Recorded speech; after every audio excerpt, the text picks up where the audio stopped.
पूर्ण ब्रह्म परमेश्वर कबीर साहिब जी अपनी अमृतवाणी में कहते हैं कि हुक्का हरदम पीवते और लाल मिलावे धूर, इसमें संशय है नहीं वो जन्म पाछले सूर। कबीर परमेश्वर जी कहते हैं कि जो व्यक्ति हरदम हुक्का पीता है, हुक्का यानी तंबाकू का सेवन करता है, तंबाकू किसी भी रूप में, सिगरेट के रूप में, बीड़ी के रूप में, जर्दे के रूप में, जो कोई व्यक्ति तंबाकू सेवन करता है, कबीर परमेश्वर कहते हैं कि वो व्यक्ति पिछले जन्म में सूअर था, सूअर। क्योंकि सूअर की एक आदत होती है हमेशा गंदगी में पड़े रहना, गंदगी में नाक रगड़ते रहना। और सूअर की योनि से जो व्यक्ति मनुष्य योनि में आता है, उस व्यक्ति में पिछले संस्कार वश वही सूअर के गुण होते हैं। इसलिए परमेश्वर जी की ये अमर वाणी है कि हुक्का हरदम पीवते और लाल मिलावे धूर, इसमें संशय है नहीं वो जन्म पाछले सूर। हुक्का हरदम पीवते, जो हमेशा हुक्का पीते रहते हैं, बार बार समझाने पर भी नहीं मानते हैं, नहीं समझते हैं, उन व्यक्तियों के विषय में यह वाणी है। और कहते हैं लाल मिलावे धूर। लाल एक कीमती वस्तु होती थी, जैसे वर्तमान में पैसा होता है, रुपया होता है, डॉलर होती है, यूरो होती है। तो पुराने समय में लाल एक बहुत कीमती मुद्रा होती थी और उसकी कीमत करोड़ों में होती थी। एक लाल लगभग करोड़ों का होता था। तो कहते लाल मिलावे धूर, ये मनुष्य शरीर भी उतना ही कीमती है, उस लाल से भी कहीं अधिक कीमती है। क्योंकि 84 लाख योनियां भोगने के बाद परमेश्वर हमें एक मनुष्य शरीर प्रदान करते हैं। और स्वयं परमेश्वर जी अपनी वाणी में कहते हैं कि मानुष जन्म दुर्लभ है, ये मिले न बारंबार, जैसे पेड़ से पत्ता टूट गिरे फिर बहुर न लगता डार। ये मनुष्य जन्म इतना अनमोल है, इसलिए इसकी तुलना लाल से की गई है। तो कहते हैं जो व्यक्ति हरदम हुक्का पीते हैं, तंबाकू सेवन करते हैं, समझाने पर भी नहीं समझते हैं, नहीं मानते हैं, इस गंदे व्यसन को नहीं त्यागते हैं, कहते हैं वो व्यक्ति तो अपने इस अनमोल मनुष्य जीवन को, जो कि लाल की तरह कीमती है, इसको धूल में मिला रहे हैं। लाल मिलावे धूर। और कहते हैं फिर इसमें संशय है नहीं कि इस बात में फिर कोई मीन मेख नहीं है, शक की कोई गुंजाइश नहीं है कि जो व्यक्ति बार बार समझाने पर भी तंबाकू सेवन करना नहीं त्यागता है, फिर वो जन्म पाछले सूर, यानी वो व्यक्ति इस मनुष्य योनि में सूअर की योनि से आया है और वही गंदी आदत मनुष्य जन्म प्राप्त करके भी उसकी बनी हुई है। भाइयों और बहनों, आज का वीडियो बहुत ही महत्वपूर्ण है, क्योंकि आज का वीडियो विशेषकर हरियाणा की जो खाप पंचायत है, विशेषकर महम 24 खाप पंचायत, और उनके जो प्रधान हैं, सरपंच हैं, सेक्रेटरी हैं, वे लोग, जिन लोगों ने 12 अक्टूबर 2025 को परम पूज्य परमेश्वर सतगुरु रामपाल जी के सम्मान में अपनी विशेष भूमिका निभाई है महम 24 चबूतरे पर, ये आज का वीडियो उनको समर्पित है। आज के वीडियो की हम शुरुआत करें उससे पहले महम 24 खाप पंचायत के सभी प्रधानों को, सरपंचों को मैं पवन दास, परम पूज्य परमेश्वर सतगुरु रामपाल जी भगवान का अदनासा शिष्य, हाथ जोड़कर मेरे उन बुजुर्गों से मैं प्रार्थना करूंगा, विनती करूंगा कि आप परमेश्वर रामपाल जी के सत्य ज्ञान को, इस तत्व ज्ञान को थोड़ा धैर्यपूर्वक, निष्पक्ष होकर गहनता से समझने का प्रयास करें। ये तत्व ज्ञान है कोई सामान्य ज्ञान नहीं है जो चुटकी बजाते ही समझ में आ जाएगा। और आप सभी प्रधानों को मैं कहना चाहूंगा कि आप लोगों का दुर्भाग्य कि परमेश्वर रामपाल जी से जुड़ने से पहले आप लोगों को सतलोक आश्रम मैनेजमेंट हरियाणा की कुसंगति नसीब हुई है, इसलिए आप जी इस सत्ज्ञान को गहराई से नहीं ले रहे हैं। तो आज इस विषय पर हम खुलकर बातें करेंगे। सभी खाप पंचायतों के प्रधानों को एक संदेशा देंगे। आप भी हमारे बुजुर्ग हैं, हमारे पिता समान हैं, हमारे ही भाई बंधु हैं, और ये ज्ञान जन जन तक जाना चाहिए। इस ज्ञान की पूरे विश्व को आवश्यकता है, लेकिन ये ज्ञान समझना इतना आसान नहीं है। तो आज के वीडियो की मैं शुरुआत करूं, उससे पहले परम पूज्य परमेश्वर सतगुरु रामपाल जी भगवान की वंदना करते हैं, उनका जयकारा लगाते हैं। बंदी छोड़ सतगुरु रामपाल जी परमेश्वर जी की जय हो।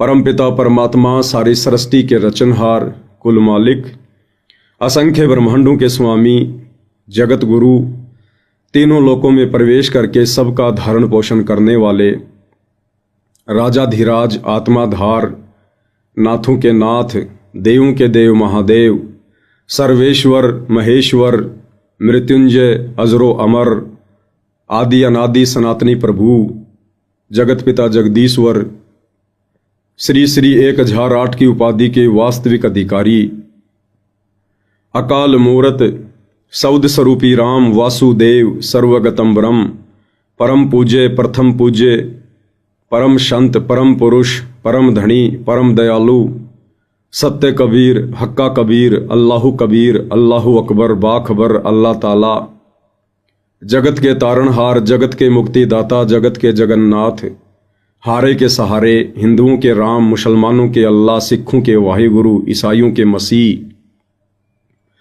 दया के सागर दयानिधि, करुणा के सागर करुणानिधि, स्वयंभू परिभू, संकट मोचन, कष्ट हरण, मंगल करण, दुख भंजन, अविगत कबीर, निर्विकार निर्विषम परमात्मा, अलय अलेख सतगुरु, आदि अनादि सतगुरु, असली मर्यादा पुरुषोत्तम, असली राम, असली कृष्ण, असली घनश्याम, असली मुरारी, राजाओं के राजा, महाराजाओं के महाराजा, शहंशाहों के शहंशाह, सम्राटों के सम्राट, भगवानों के भगवान, अल्लाहों के अल्लाह, प्रभुओं के प्रभु, मसीहों के मसीह, सच्चे वाहिगुरु, बाबाओं के बाबा, पीरों के पीर, सेठों के सेठ, जगत सेठ, सावड़सा सेठ, सर्वगुण संपन्न, अनंत कोटि कलाओं के स्वामी, अनंत कोटि ब्रह्मांडों के नायक, योगियों में महायोगी, ध्यानियों में महाध्यानी, सिद्धों में परम सिद्ध, ज्ञानियों में तत्व ज्ञानी, ब्रह्म ज्ञानी, महाज्ञानी, परम ज्ञानी, सर्वश्रेष्ठ ज्ञानी, विज्ञानी,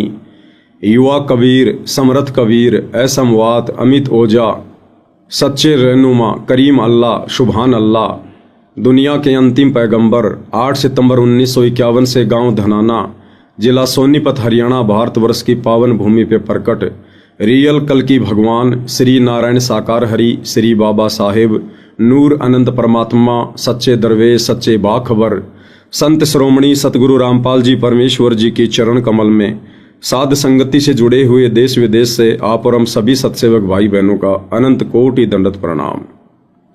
परमपिता परमेश्वर सतगुरु रामपाल जी आप और हम सभी आत्माओं को, जो आत्माएं ये वीडियो देख रही हैं, हम सभी को सद्बुद्धि प्रदान करे, हमें अपनी शरण में रखे और हमें इसी प्रकार मोक्ष मार्ग में निरंतर आगे की ओर बढ़ाते ही रहें। तो आज का वीडियो विशेषकर हरियाणा खाप पंचायतों को डेडिकेट है। 12 अक्टूबर 2025 को हरियाणा के महम 24 चबूतरे पर परम पूज्य परमेश्वर सतगुरु रामपाल जी का हरियाणा की कुछ खाप पंचायतों के प्रधानों व सरपंचों के द्वारा एक सम्मान समारोह आयोजित करके और उनके सम्मान का एक कार्यक्रम रखा गया था, क्योंकि सतलोक आश्रम मैनेजमेंट हरियाणा यानी सतगुरु रामपाल जी का कलयुगी परिवार, उनके बेटा बेटी, भाई बंधु, रिश्तेदार, अन्य आश्रम से जुड़े हुए लोग इन्होंने जिस समय हरियाणा में बाढ़ आई और इन लोगों ने मनमुखी रूप से अपनी मनमानी करते हुए परमेश्वर जी के भक्ति विधान के विपरीत इन्होंने एक मुहिम चलाई, अन्नपूर्णा मुहिम। उस मुहिम के तहत इन लोगों ने गांव-गांव में लोगों को चिन्हित करके उनके मकान बनाने शुरू किए, उनके घरों में राशन डालना शुरू किया और बाढ़ ग्रस्त जितने भी गांव थे उन गांव का पानी निकालने के लिए इन्होंने मोटर और पाइप का वितरण करना शुरू किया। कुछ समय पहले मैंने कहा कि ये सारा का सारा जो कार्य है ये मनमुखी है, ये परमेश्वर रामपाल जी के विधान के विपरीत है। अब आप वे सभी भाई बहन जो अभी सतगुरु रामपाल जी के ज्ञान से अपरिचित हैं, आप उनकी शरण में नहीं हैं या शरण प्राप्त करके भी अभी तक आप उनके तत्व ज्ञान को पूर्णतया समझ नहीं पाए हैं, आप लोगों को मेरी बातें थोड़ी सी अटपटी लगेंगी कि भाई लोगों के मकान बनाना, किसी के घर में राशन डालना या बाढ़ के समय लोगों की इस प्रकार से मोटर या पाइप देकर मदद करना, ये तो बहुत अच्छी बात है। फिर ये पवन दास जयपुर वाला इन सभी कार्यों को मनमुखी क्यों बता रहा है?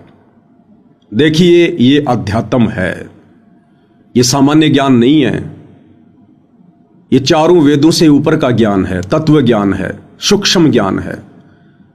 और इस ज्ञान को ब्रह्मा विष्णु महेश भी नहीं समझ पाए।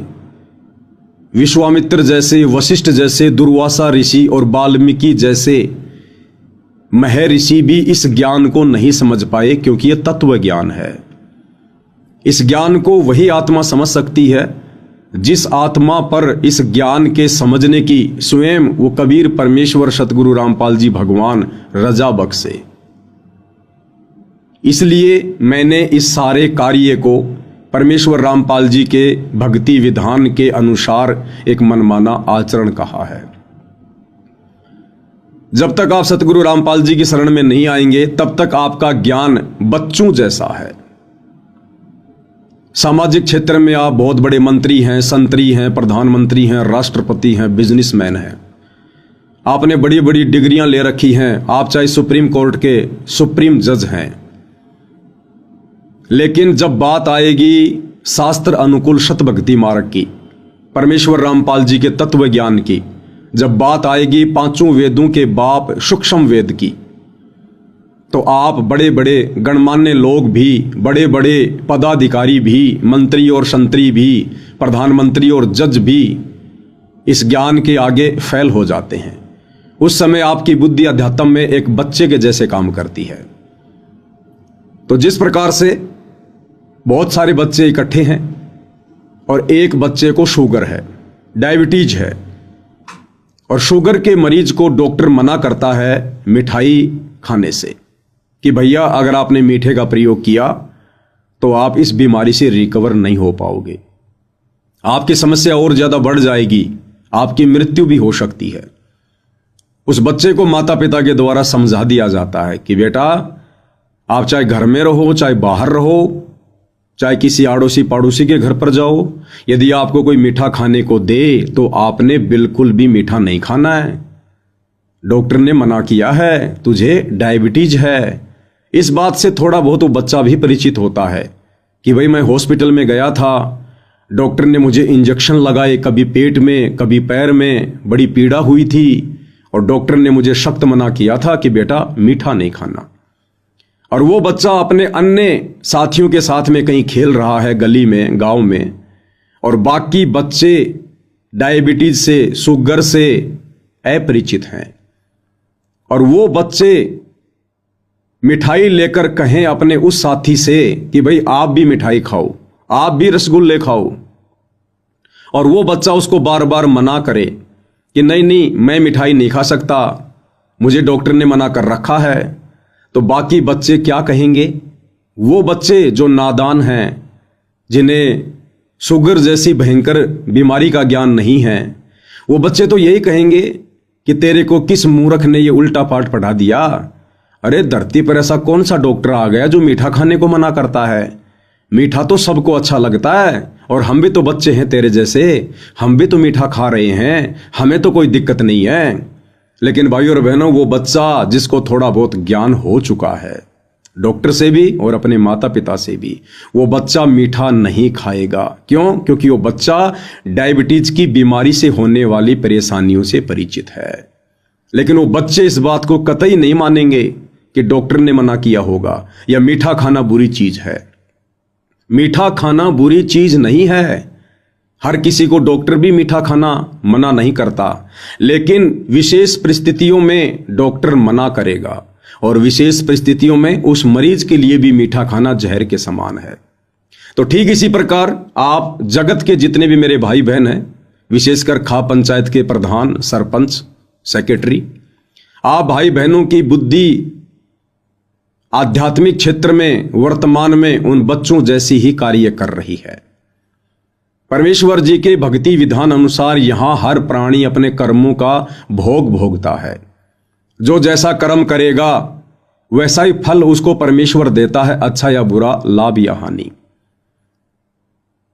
तो जिस समय हरियाणा में ये बाढ़ की समस्या आई, उस समय आप हरियाणा के गांव वालों की मदद सरकार तो कर सकती है, आपके विधायक, आपके मंत्री, आपके एमएलए, ये लोग कर सकते हैं, आपके रिश्तेदार कर सकते हैं, परंतु परमेश्वर रामपाल जी के भक्ति विधान अनुसार परमेश्वर रामपाल जी के भक्तों के लिए जिस प्रकार से सतलोक आश्रम वाले गांव गांव में जाकर भगत समाज के ज्योति पाठ और दान के पैसों से जो ये मोटर, पाइप, मकान बनाना, राशन वगैरह देना, ये इस प्रकार के जो कार्य कर रहे हैं, ये परमेश्वर रामपाल जी के भक्ति विधान अनुसार उचित नहीं है। यदि आपने इन तमाम समस्याओं से राहत प्राप्त करनी है, आने वाली घोर विपत्तियों से बचना है, परिवार को बचाना है, तो भाई परमेश्वर रामपाल जी की शरण में आना पड़ेगा। उसके बाद उस भगत की रक्षा, उसकी फसल की रक्षा, उसके परिवार की रक्षा, उसके शरीर की रक्षा फिर उसका सतगुरु करेगा, फिर वो सतगुरु के जिम्मे है।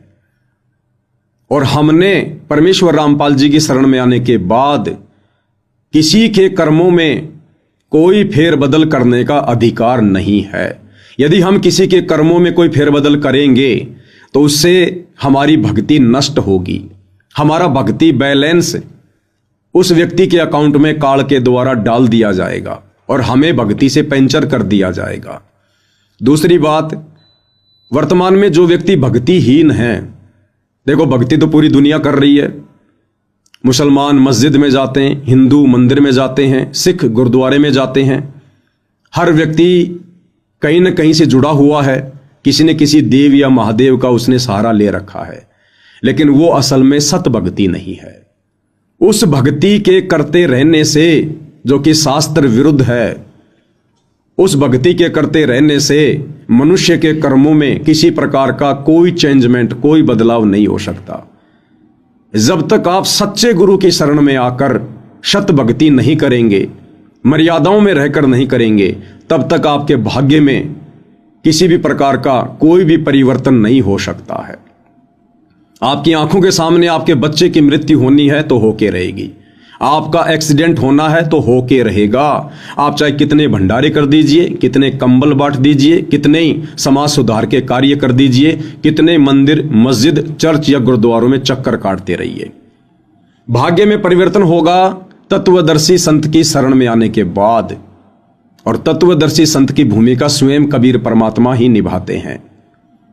परमेश्वर कहते हैं कि मासा घटे ना तिल बदे, विदाता लिखे जो लेख, साचा सतगुरु मेट कर ऊपर मार दे मेख। जिस प्रकार बैंक वाले किसी मकान का लोन चूकती ना होने के कारण उस घर के दरवाजे पर ताला लगाकर ऊपर मेख मार देते, मोहर मार देते हैं सरकारी, आम व्यक्ति उसको खोल नहीं सकता डर के मारे। इसी प्रकार सच्चे सतगुरु की शरण में आने के बाद, और सच्चा सतगुरु एक समय में पृथ्वी पर एक ही होता है, और वो सच्चा सतगुरु वर्तमान में पूरी पृथ्वी पर परमेश्वर रामपाल जी हैं। तो परमेश्वर रामपाल जी की शरण में आने के बाद फिर ये परमेश्वर हमारी श्रद्धा देखकर, हमारी भक्ति देखकर, हमारी मर्यादा देखकर, ये परमेश्वर हमारे भाग्य पर मेख मार देगा, ठप्पा मार देगा ये परमेश्वर। ये भक्ति के एडमिन हैं, फिर इनके अलावा कोई भी कुछ बदलाव नहीं कर सकता। तो जब तक ये प्राणी सच्चे सतगुरु की शरण में आकर मर्यादा में रहकर शास्त्र अनुकूल सत भक्ति नहीं करता है, तब तक ये चाहे ब्रह्मा विष्णु महेश की गोद में जाके क्यों ना बैठ जाए, ये चाहे शहर का सबसे बड़ा मंदिर बनवाकर खुद ही उसका पुजारी बनकर क्यों ना बैठ जाए, इस व्यक्ति के भाग्य में, इसके प्रारब्ध में, इसके संस्कारों में, इसके कर्मों में किसी प्रकार का कोई बदलाव नहीं हो सकता है। और आप जी देख भी रहे होंगे आए दिन बड़े बड़े लोग, बड़े बड़े नेता जिनकी महिमा पूरे संसार में है, किस प्रकार से एरोप्लेन दुर्घटना में मर जाते हैं, किस प्रकार से गाड़ी एक्सीडेंट होने पर मर जाते हैं, किस प्रकार से हॉस्पिटल में भयंकर बीमारी से तड़प तड़प कर मर जाते हैं। क्या कमी थी उनके पास में? क्या वो मंदिरों में नहीं जाते थे? क्या वो मस्जिदों में नहीं जाते थे? क्या वो भक्ति नहीं करते थे? क्या किसी के बुलाने पर वो भंडारों में नहीं जाते थे? क्या वो किसी धर्म से नहीं जुड़े हुए थे? क्या वो धार्मिक नहीं थे? फिर ऐसी दुर्गति अचानक से क्यों हुई? उन देवी देवताओं ने, उन भगवानों ने उस व्यक्ति की किसी भी प्रकार से कोई भी मदद क्यों नहीं की? इसलिए नहीं की क्योंकि वो व्यक्ति अपने पूर्व जन्मों की भक्ति मलाई खा रहा था और वर्तमान में उसके पास में सत भक्ति नहीं थी। जिस प्रकार हम इन्वर्टर से बैटरी को लाइट में लगाकर चार्ज कर देते हैं और उसके बाद जब बैटरी चार्ज हो जाती है, फिर यदि हम इन्वर्टर को लाइट से हटा भी देंगे तो भी बैटरी कार्य करेगी जितनी उसकी क्षमता है। लेकिन जिस समय बैटरी की क्षमता समाप्त हो जाएगी और उधर से इन्वर्टर चार्ज में नहीं लगा है, लाइट में नहीं लगा है, तो वो बैटरी अचानक से डिश होगी, आपकी सारी सुविधाएं रुक जाएंगी। तो इसी प्रकार से परमेश्वर रामपाल जी की शरण में आकर जो हमने ये सतभक्ति रूपी चार्जर अभी तक नहीं लगाया है, तो समझिए हम अपने पूर्व जन्मों की, जब कभी हमें मनुष्य जन्म प्राप्त था और उन जन्मों में हमने जैसी भी भक्ति की थी वो हमारी बैटरी चार्ज हो गई और वर्तमान में हम केवल इस मनुष्य जन्म में उस बैटरी का ही प्रयोग कर रहे हैं। उस बैटरी से ही हमारे को मंत्री पद मिल रहा है पूर्व जन्म की भक्ति कमाई से, और उसकी एक क्षमता होती है। जैसे हमारे पूर्व जन्म की भक्ति कमाई नष्ट होने लगती है, धीरे धीरे उस व्यक्ति की दुर्गति होने लगती है, वो चाहे देश का प्रधानमंत्री है, चाहे गांव का सरपंच है। तो आप सभी खाप पंचायतों के प्रधानों से मेरी विनती है, आप इस वीडियो को थोड़ा ध्यान से देखिएगा और साथ में सतगुरु रामपाल जी परमेश्वर जी के सत्संगों को भी ध्यान से सुनना शुरू करें। तब आपको कहीं जाकर ये ज्ञान, ये भक्ति विधान, ये सतभक्ति मार्ग समझ में आएगा। तो 12 अक्टूबर 2025 को महम 24 चबूतरे पर उन तमाम गांव वालों ने, खाप पंचायत के प्रधानों ने मिलकर सतगुरु रामपाल जी का सम्मान किया।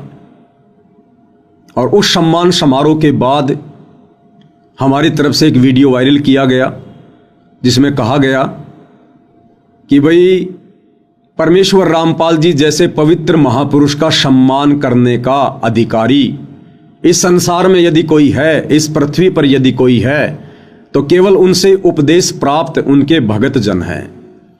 अन्यथा यहां का प्रधानमंत्री भी परमेश्वर रामपाल जी का सम्मान करने का अधिकारी नहीं है और ना ही सतगुरु रामपाल जी अपने भक्ति विधान अनुसार किसी भी अनुपदेशी व्यक्ति का सम्मान ग्रहण करते हैं। और इतिहास गवाह है, सन 1994 से सतगुरु रामपाल जी ने सतभक्ति मार्ग की शुरुआत की थी। 2014 में वे जेल गए। इस दौरान उन्होंने कभी किसी से कोई सम्मान नहीं करवाया और ना ही उन्होंने कभी इस प्रकार से जन सेवा के कार्य किए, सामाजिक सेवा के कार्य किए, जिस प्रकार से उनके जेल जाने के बाद मनमुखी रूप से, काल प्रेरणा से, स्वयं की मर्यादा तोड़ते हुए, भगत समाज की मर्यादा तोड़वाते हुए ये शतलोक आश्रम मैनेजमेंट हरियाणा कर रहा है और बेचारी नादान संगत से करवा रहा है। गांव वाले सतगुरु रामपाल जी का सम्मान करने के अधिकारी नहीं है। इसके पीछे रीजन ये था कि जो व्यक्ति सतगुरु रामपाल जी का भगत नहीं है, जो उपदेशी नहीं है, वो तमाम प्रकार की बुराइयों में लिप्त है। परमेश्वर रामपाल जी की भक्ति के कुछ नियम हैं, कुछ मर्यादा हैं। उन मर्यादाओं में रहकर ही आप उनका सम्मान कर सकते हैं, अन्यथा आप अधिकारी नहीं है। तो मैंने कहा था कि भाई जिन खा पंचायतों के प्रधानों को बुलाकर, सरपंचों को बुलाकर या अन्य ग्रामीण लोगों को बुलाकर सतगुरु रामपाल जी का सम्मान करवाया गया है, ये लोग तमाम प्रकार की बुराइयों में लिप्त हैं। और सबसे बड़ी बुराई जो हरियाणा में घर घर में घर कर चुकी है वो है तंबाकू सेवन, हुक्के का सेवन। हुक्का एक प्रकार से दादा लाई है। हुक्के को पंचों का प्याला कहा जाता है। हरियाणा में ज्यादातर व्यक्ति सुबह उठते ही अन्य कार्य करें या ना करें, लेकिन हुक्का भरकर पीना जरूरी है। और हुक्के को परमपिता परमेश्वर जी ने सबसे बड़ी बुराई बताया है। सबसे बड़ी बुराई, सबसे खतरनाक विष है ये। मोक्ष मार्ग में सबसे ज्यादा बाधक है ये। और हुक्का पीने वालों को कबीर परमेश्वर जी ने, उन्हीं से ज्ञान प्राप्त आदरणीय गरीबदास जी ने, जिनका एक बहुत बड़ा मंदिर गांव छुडानी में है, करोथा के पास में, हरियाणा में, इन दोनों महापुरुषों ने अपनी अमृतवाणी में हुक्के को बहुत ही खतरनाक विष बताया है, बहुत ही खतरनाक जहर बताया है। मोक्ष प्राप्ति के मार्ग में सबसे ज्यादा बाधक है। और आदरणीय गरीबदास जी ने अपनी अमृतवाणी में काफिर के अंग में हुक्का पीने वाले आदमी को ढेड़ की संज्ञा दी है। ढेड़ यानी नीच। ढेड़ कोई जाति से संबंधित शब्द नहीं है। ढेड़ का मतलब होता है जो व्यक्ति नीच कर्म करता है, गलत कर्म करता है, वो चाहे किसी भी जाति से हो, किसी भी धर्म से हो, वो व्यक्ति ढेड़ की श्रेणी में है। तो आदरणीय गरीबदास जी ने हुक्का पीने वाले व्यक्तियों को ढेड़ आदमी की संज्ञा दी है। और परमेश्वर रामपाल जी ने भी साफ साफ कहा है कि हुक्का पीना ढेड़ आदमियों का काम है, ढेड़ आदमियों का।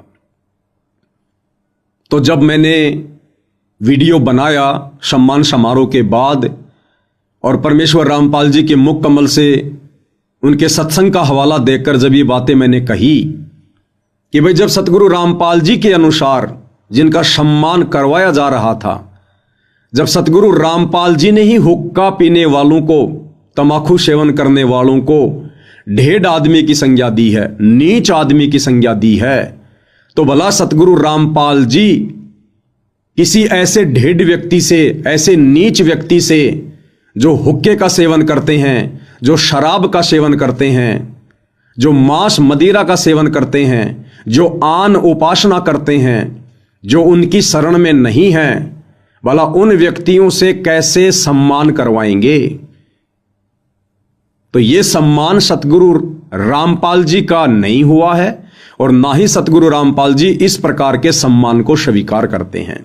ये सम्मान उन ग्रामीणों ने सतगुरु रामपाल जी के परिवार वालों का किया है, उन लोगों का किया है जिन लोगों ने उन गांव में मोटर और पाइप पहुंचाने में अपना विशेष योगदान दिया है। और ना ही खा पंचायत के प्रधानों ने सतगुरु रामपाल जी का सम्मान किया है। अगर वास्तव में इन लोगों को सतगुरु रामपाल जी का ही सम्मान करना होता तो सबसे पहले ये लोग सतगुरु रामपाल जी के ज्ञान और भक्ति विधान से परिचित होते, कुछ दिन उनके सत्संग सुनते, उनके विचारों से अवगत होते और फिर ये निर्णय लेते कि क्या हम वास्तव में सतगुरु रामपाल जी जैसे महापुरुष का, जिनको हम परमात्मा परमात्मा कह रहे हैं, भगवान भगवान कह रहे हैं, हम उनका सम्मान करने के अधिकारी हैं भी या नहीं। लेकिन इन लोगों ने इतना विचार नहीं किया। इसमें इन ग्रामीणों को भी गलती रही और सबसे बड़ी गलती सतगुरु रामपाल जी के परिवार की रही, उन तमाम लोगों की रही जिन लोगों को स्वयं ज्ञान नहीं है और अपने आप को सतगुरु रामपाल जी का भगत कहते हैं। अन्यथा इन लोगों को समझाना चाहिए था, बताना चाहिए था कि देखिए सतगुरु रामपाल जी तो हुक्का पीने वाले लोगों को, तंबाकू सेवन करने वाले लोगों को, मांस खाने वालों को, शराब पीने वालों को, मंदिरों में जाकर देवी देवताओं की पूजा पाठ करने वालों को ढेड़ की श्रेणी में रखते हैं। उन्होंने काफिर कहा है उन लोगों को।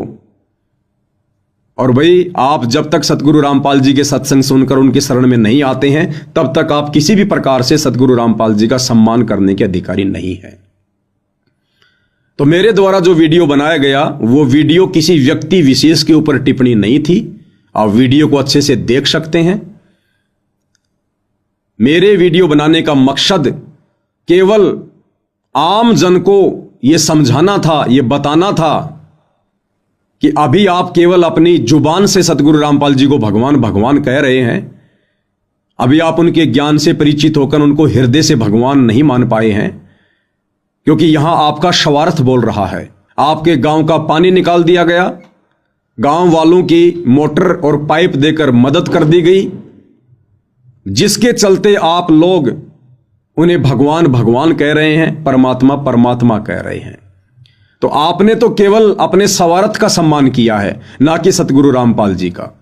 अगर आपने सतगुरु रामपाल जी का सम्मान करना होता तो या तो आप सीधे हिसार जेल में जाते, कोर्ट से परमिशन लेते और वहां जाकर आप उनका मान सम्मान करते, और वहां यदि सतगुरु रामपाल जी आप लोगों से अपना मान सम्मान करवाते तो फिर हमें कोई अधिकार नहीं था बीच में बोलने का, ना हम बोलते।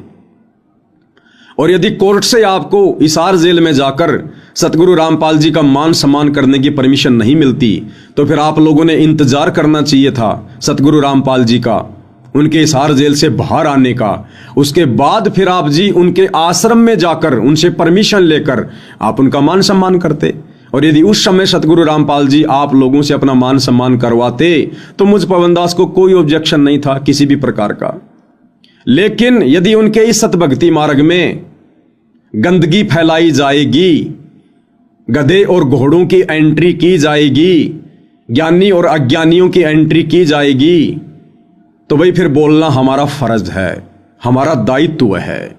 और यह सम्मान 12 अक्टूबर 2025 को जो महम चौबीसी चबूतरे पर सतगुरु रामपाल जी का किया गया है, यह सम्मान यदि हरियाणा का सीएम करता या भारत का पीएम करता, और यदि वो सतगुरु रामपाल जी की शरण में नहीं होता तो उनके विषय में भी ये पवनदास इसी प्रकार से वीडियो बनाकर भगत समाज को भी सचेत करता और अन्य जनमानस को भी सचेत करता, क्योंकि ये परमेश्वर जी का विधान है।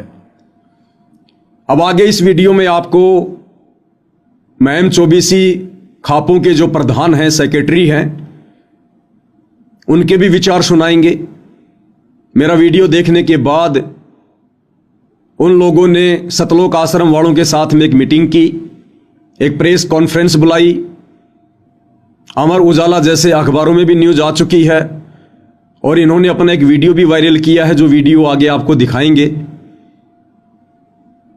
इन कुछ एक लोगों ने मिलकर, जो आप इस स्क्रीन पर देख रहे हैं, रामपाल राठी जी हैं, सुभाष नंबरदार जी हैं, एक भाई उनके पास में बैठे हुए हैं, इन तमाम लोगों ने मिलकर एक वीडियो बनाया मुझ पवनदास के लिए, और इन्होंने मुझे 4-5 दिन का अल्टीमेटम दिया और कहा कि पवनदास ने हरियाणा खाप पंचायतों के लिए बहुत ही अभद्र शब्दों का प्रयोग किया है और पवनदास को इन अभद्र शब्दों के लिए माफी मांगनी चाहिए, और यदि पवनदास माफी नहीं मांगेगा तो हम उसके ऊपर मानहानि का मुकदमा दायर करेंगे।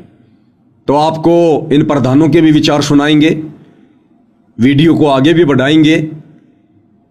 परंतु वीडियो की शुरुआत करने से पहले आपको परमपिता परमेश्वर सतगुरु रामपाल जी का एक छोटा सा 4 मिनट का वीडियो सुनाऊंगा कि परमेश्वर रामपाल जी ने हुक्के को, तमाकू को मनुष्य शरीर के लिए सबसे बड़ा विष, सबसे बड़ा जहर क्यों बताया है। ये मनुष्य जन्म हमें मोक्ष प्राप्ति के लिए मिलता है, 84 लाख योनियों के महाकष्टों से छुटकारा प्राप्त करने के लिए मिलता है, और ये तमाकू इसमें कितनी बड़ी बाधा है। छोटा सा वीडियो परमेश्वर रामपाल जी के मुख कमल से सभी से निवेदन है, ध्यान से सुनिएगा, क्योंकि साथ साथ जानकारी होनी बहुत जरूरी है। उसके बाद फिर आप खाप पंचायत के प्रधानों के भी विचार लोगों को सुनाएंगे, और आप लोगों की जो जो बातें हैं उनके ऊपर ये पवनदास सतगुरु रामपाल जी परमेश्वर जी के ज्ञान आधार से स्पष्टीकरण भी देगा। तो सबसे पहले परमेश्वर रामपाल जी के मुख कमल से सुनाते हैं कि हुक्का पीना मनुष्य शरीर के लिए सबसे ज्यादा खतरनाक क्यों है। सुनिएगा सतगुरु रामपाल जी के मुकम्मल से। अब इस तम्बाकू में इतना दोष क्यों बताया, इस तम्बाकू को इतना हानिकारक दोष क्यों बताया, सबसे ज्यादा भयंकर क्यों बताया? इसका कारण है कि मानव शरीर परमात्मा पाने के लिए ही मिलता है। जो पुण्यात्मा परमात्मा चाहते हैं वो मानव शरीर में ही उसकी तलाश खोज और मेहनत मजदूरी करके उस परमात्मा को पा सकते हैं। अन्य इसमें अगर हम भक्ति नहीं करते हैं, परमात्मा नहीं पाते हैं, तो पशु पक्षियों जैसा जीवन ही जीकर हम चले जाते हैं।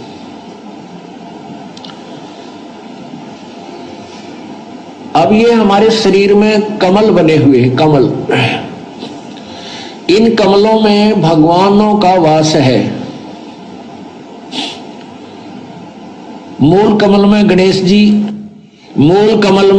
जी और स्वाद कमल में सावित्री ब्रह्मा जी, नाभि कमल में विष्णु और लक्ष्मी जी, हृदय कमल में शिव और पार्वती जी, और कंठ कमल में शेरा वाली दुर्गा जी।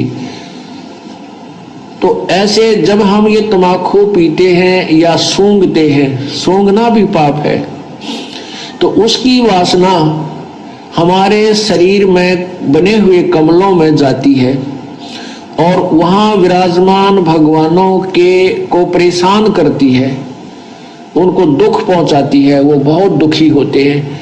अब जैसे रिश्तेदार आ जावे और उसको कमरे में बैठा के अच्छी रोटी खाना खुना खिला के और उससे मैं एक छोटे से कमरे में ही और धुआं कर दे, तो क्या कहेगा कि अच्छे नाला कहाँ फंसा है, मैं मर गया धुएं में, तो नाराज होकर चला जाएगा, बात बिगड़ेगी। और दूसरा ये है कि जैसे हम तम्बाकू का प्रयोग करते हैं, धुआं बाहर छोड़ते हैं, आप देखिएगा हुक्का पीने वाले के हाथ पर भी निशान पड़ जाता है, और हुक्के की जो वो पाइप होती है उसको भी दूसरे तीसरे दिन साफ करते थे हमारे, देखे हमने बुजुर्ग, तो उसमें इसी मोटी मोटी पापड़ी सी उतरती थी, इतना मैल जम जाता था, उसमें गज लगा लगा कर उसको साफ करते थे, धोते थे। इसी प्रकार हमारे शरीर में ये इला, ये पिंगला, अब ये इला बाया जो अंग बाया नाक है इसको इला कहते हैं और दाया को पिंगला कहते हैं। ये इला और पिंगला इन नाकों से संबंधित आगे जाके दो नाड़ियां हैं और इन दोनों के बीच में तीसरी सुषुम्ना नाड़ी है, और उस सुषुम्ना को खोल करके ये प्राणी अंदर चलता है, फिर कमलों से होता हुआ फिर त्रिकुटी पर पहुंचता है। और तम्बाकू सबसे पहला काम क्या बिगाड़ता है कि उस सुषुम्ना के जरा से सुराख को और बंद कर देता है, उसको जाम कर देता है, इस मनुष्य जीवन को बर्बाद कर देता है। जब ये मनुष्य जीवन के इस अनमोल शरीर को कंडम कर देता है, उस सुराख को ही बंद कर देता है जिससे परमात्मा मिलना है, इसलिए तम्बाकू सबसे भयंकर और पापदायक है। तो भाई और बहनों, आपने सुना परमपिता परमेश्वर सतगुरु रामपाल जी के मुख कमल से कि तम्बाकू सेवन करना, हुक्के के रूप में, सिगरेट के रूप में, बीड़ी के रूप में या हुल्ला सूंघना, ये कितना खतरनाक है मनुष्य शरीर के लिए। ये मनुष्य शरीर परमेश्वर ने हमें मुक्ति के लिए दिया, मोक्ष प्राप्ति के लिए दिया, और यदि इस शरीर को प्राप्त करके काल प्रेरणा से यदि हम हुक्के का सेवन करते हैं, बीड़ी सिगरेट का सेवन करते हैं, तो इस मनुष्य शरीर में जो 10वां द्वार है, सुषुम्ना द्वार, ये धुआं उसको अवरुद्ध कर देता, उसको बंद कर देता है, और ये काल करवाता है, मन में कुप्रेरणा करके करवाता है। अन्यथा तम्बाकू कितना कड़वा होता है। प्रथम बार जब कोई व्यक्ति इसको पीता है तो किस प्रकार से आंखों से आंसू आते हैं, उल्टियां आती हैं, क्योंकि हमारे शरीर की जो प्रकृति है वो इस जहर को स्वीकार नहीं करती है, परंतु काल प्रेरणा से धीरे धीरे धीरे धीरे कुसंगति में पड़कर हम इसके आदी हो जाते हैं। ये काल करवाता है हमारे 10वें द्वार सुषुम्ना द्वार को बंद करवाने के लिए, क्योंकि सुषुम्ना द्वार से जब हमारा शरीर छूटता है तो आत्मा ऊपर की ओर प्रस्थान करती है। इसलिए परमात्मा ने मुक्ति के मार्ग में सबसे ज्यादा खतरनाक विष इस तमाकू को बताया, हुक्के को बताया। और जो व्यक्ति समझाने पर भी हुक्का नहीं छोड़ता है, नहीं त्यागता है, उस व्यक्ति को फिर आदरणीय गरीबदास जी ने, कबीर परमेश्वर जी ने ढेड आदमी की संज्ञा दी है, नीच आदमी की संज्ञा दी है, उसको काफिर कहा है, जो अपने अनमोल मनुष्य जीवन को बर्बाद करने की दिशा में आगे बढ़ रहा है। आप सभी खाप पंचायतों के प्रधानों से विनती है, ये वीडियो आप निष्पक्ष होकर देखिए। ना ही तो मैं पवन दास आपका कोई रिश्तेदार हूं और ना ही आप मेरे रिश्तेदार हैं, ना मैंने आपकी कोई प्रॉपर्टी हड़प रखी है। ये ज्ञान और अज्ञान की लड़ाई है। इस ज्ञान और अज्ञान की लड़ाई को यदि समझना है तो निष्पक्ष होकर धैर्य पूर्वक आपने ये वीडियो भी देखना होगा और सतगुरु रामपाल जी के सत्संग भी सुनने होंगे। उसके बाद में फिर आप लोगों की अपनी मर्जी है, आप जो भी डिसीजन ले सकते हैं, आपको कोई मना करने वाला नहीं है। फिर जैसे आपके कर्म वैसा परिणाम समय आने पर खुद आप ही लोगों के सामने होगा। तो फिलहाल आपने सतगुरु रामपाल जी के मुकम्मल से सुन लिया है कि हुक्का पीना मनुष्य शरीर के लिए कितना हानिकारक है और क्यों हुक्का पीने के लिए सभी संतों ने, महापुरुषों ने मना किया है।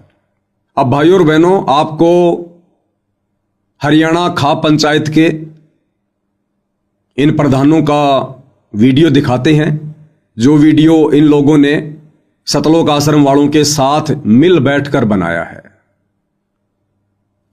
और मुझ पवन दास के द्वारा जो वीडियो बनाया गया था हुक्के के ऊपर कि हुक्का पीना ढेड आदमियों का काम है, नीचों का काम है, उसके बाद इन भाइयों ने अपने क्या विचार रखे। तो सबसे पहले आपको एक प्रधान जी का वीडियो दिखाते हैं। सबसे पहले उनके विचार सुनिए, फिर दास अपना स्पष्टीकरण देगा। कहने का मतलब यो है, अब जो भाई कौन है बताओ तो अपना आपने संत रामपाल का चेला है, लेकिन पंचायत के लिए वो शब्द प्रयोग करें जब जिसका कोई भी मतलब गिरिया हुआ शत्रु होना शब्द नीचा।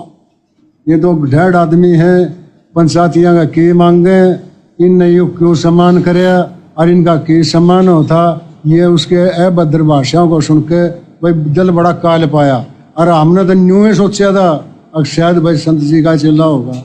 हम आपस में डिस्कस करी, मेरा लागे वो काटे हुए आदमी है और वो न्यू प्रचार करता, लोगों ने ठगदा हंड है, गुरु जी ने भी भूडा करे है और भाई संत समाज ने भी भूडा करे है, चौबीसी खाप ने भी भूडा करे। तो भाई और बहनों, ये विचार आपने सुने प्रधान जी के।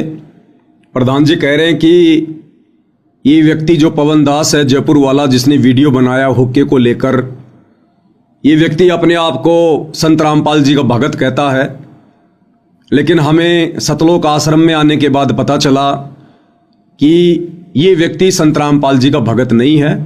संत रामपाल जी ने इस व्यक्ति को अपने मिशन से बाहर निकाला हुआ है। तो सबसे पहले तो मैं प्रधान जी को बताना चाहूंगा कि मैं पवन दास सौभाग्य से परमपिता परमेश्वर सतगुरु रामपाल जी का तुच्छ अदना सा भगत हूं, उनका शिष्य हूं, उनके भक्ति मार्ग पर चलने का प्रयास कर रहा हूं, भगत बनने की दिशा में आगे बढ़ रहा हूं।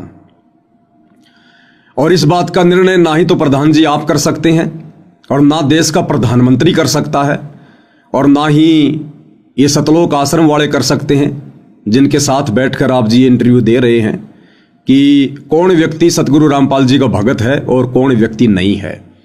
इस बात का निर्णय तो दो ही प्रकार से हो सकता है, या तो स्वयं सतगुरु रामपाल जी परमेश्वर इस बात का निर्णय करें, या फिर जो व्यक्ति सतगुरु रामपाल जी की शरण में है, उनके भक्ति विधान से और उनकी मान मर्यादाओं से जो परिचित हैं, वही व्यक्ति ये बता सकता है, निर्णय दे सकता है कि सत भक्ति विधान के अनुसार कौन व्यक्ति सतगुरु रामपाल जी का शिष्य कहलाने का अधिकारी है और कौन व्यक्ति नहीं है।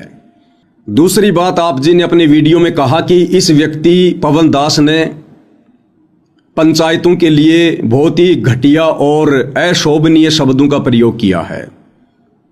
देखिए प्रधान जी, इन शब्दों का प्रयोग मैंने नहीं किया है, मैंने केवल इन शब्दों को दोहराया है। इन शब्दों का प्रयोग तो कबीर परमात्मा जी ने किया है कि हरदम हुक्का पीवते लाल मिलावे धूर, इसमें संशय है नहीं वो जन्म पाछले सूर।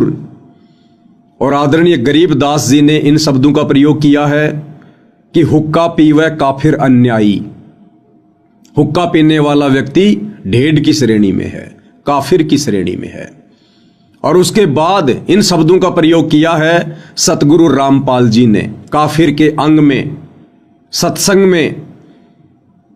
तो आपको सतगुरु रामपाल जी के मुख कमल से एक बार एक छोटा सा वीडियो दिखा देता हूं कि हुक्का पीने वाले व्यक्ति को सतगुरु रामपाल जी ने किस श्रेणी में खड़ा किया है, ताकि आपकी इस भ्रमणा का निवारण हो जाए कि हुक्का पीने वाले व्यक्तियों के लिए ढेड शब्द का प्रयोग, नीच शब्द का प्रयोग, काफिर शब्द का प्रयोग पवन दास ने नहीं बल्कि मेरे पूज्य गुरुदेव सतगुरु रामपाल जी ने भक्ति विधान के अनुसार किया है, जो बिल्कुल सत्य है, उचित है। उन्हीं के मुख कमल से सुन लीजिएगा एक बार।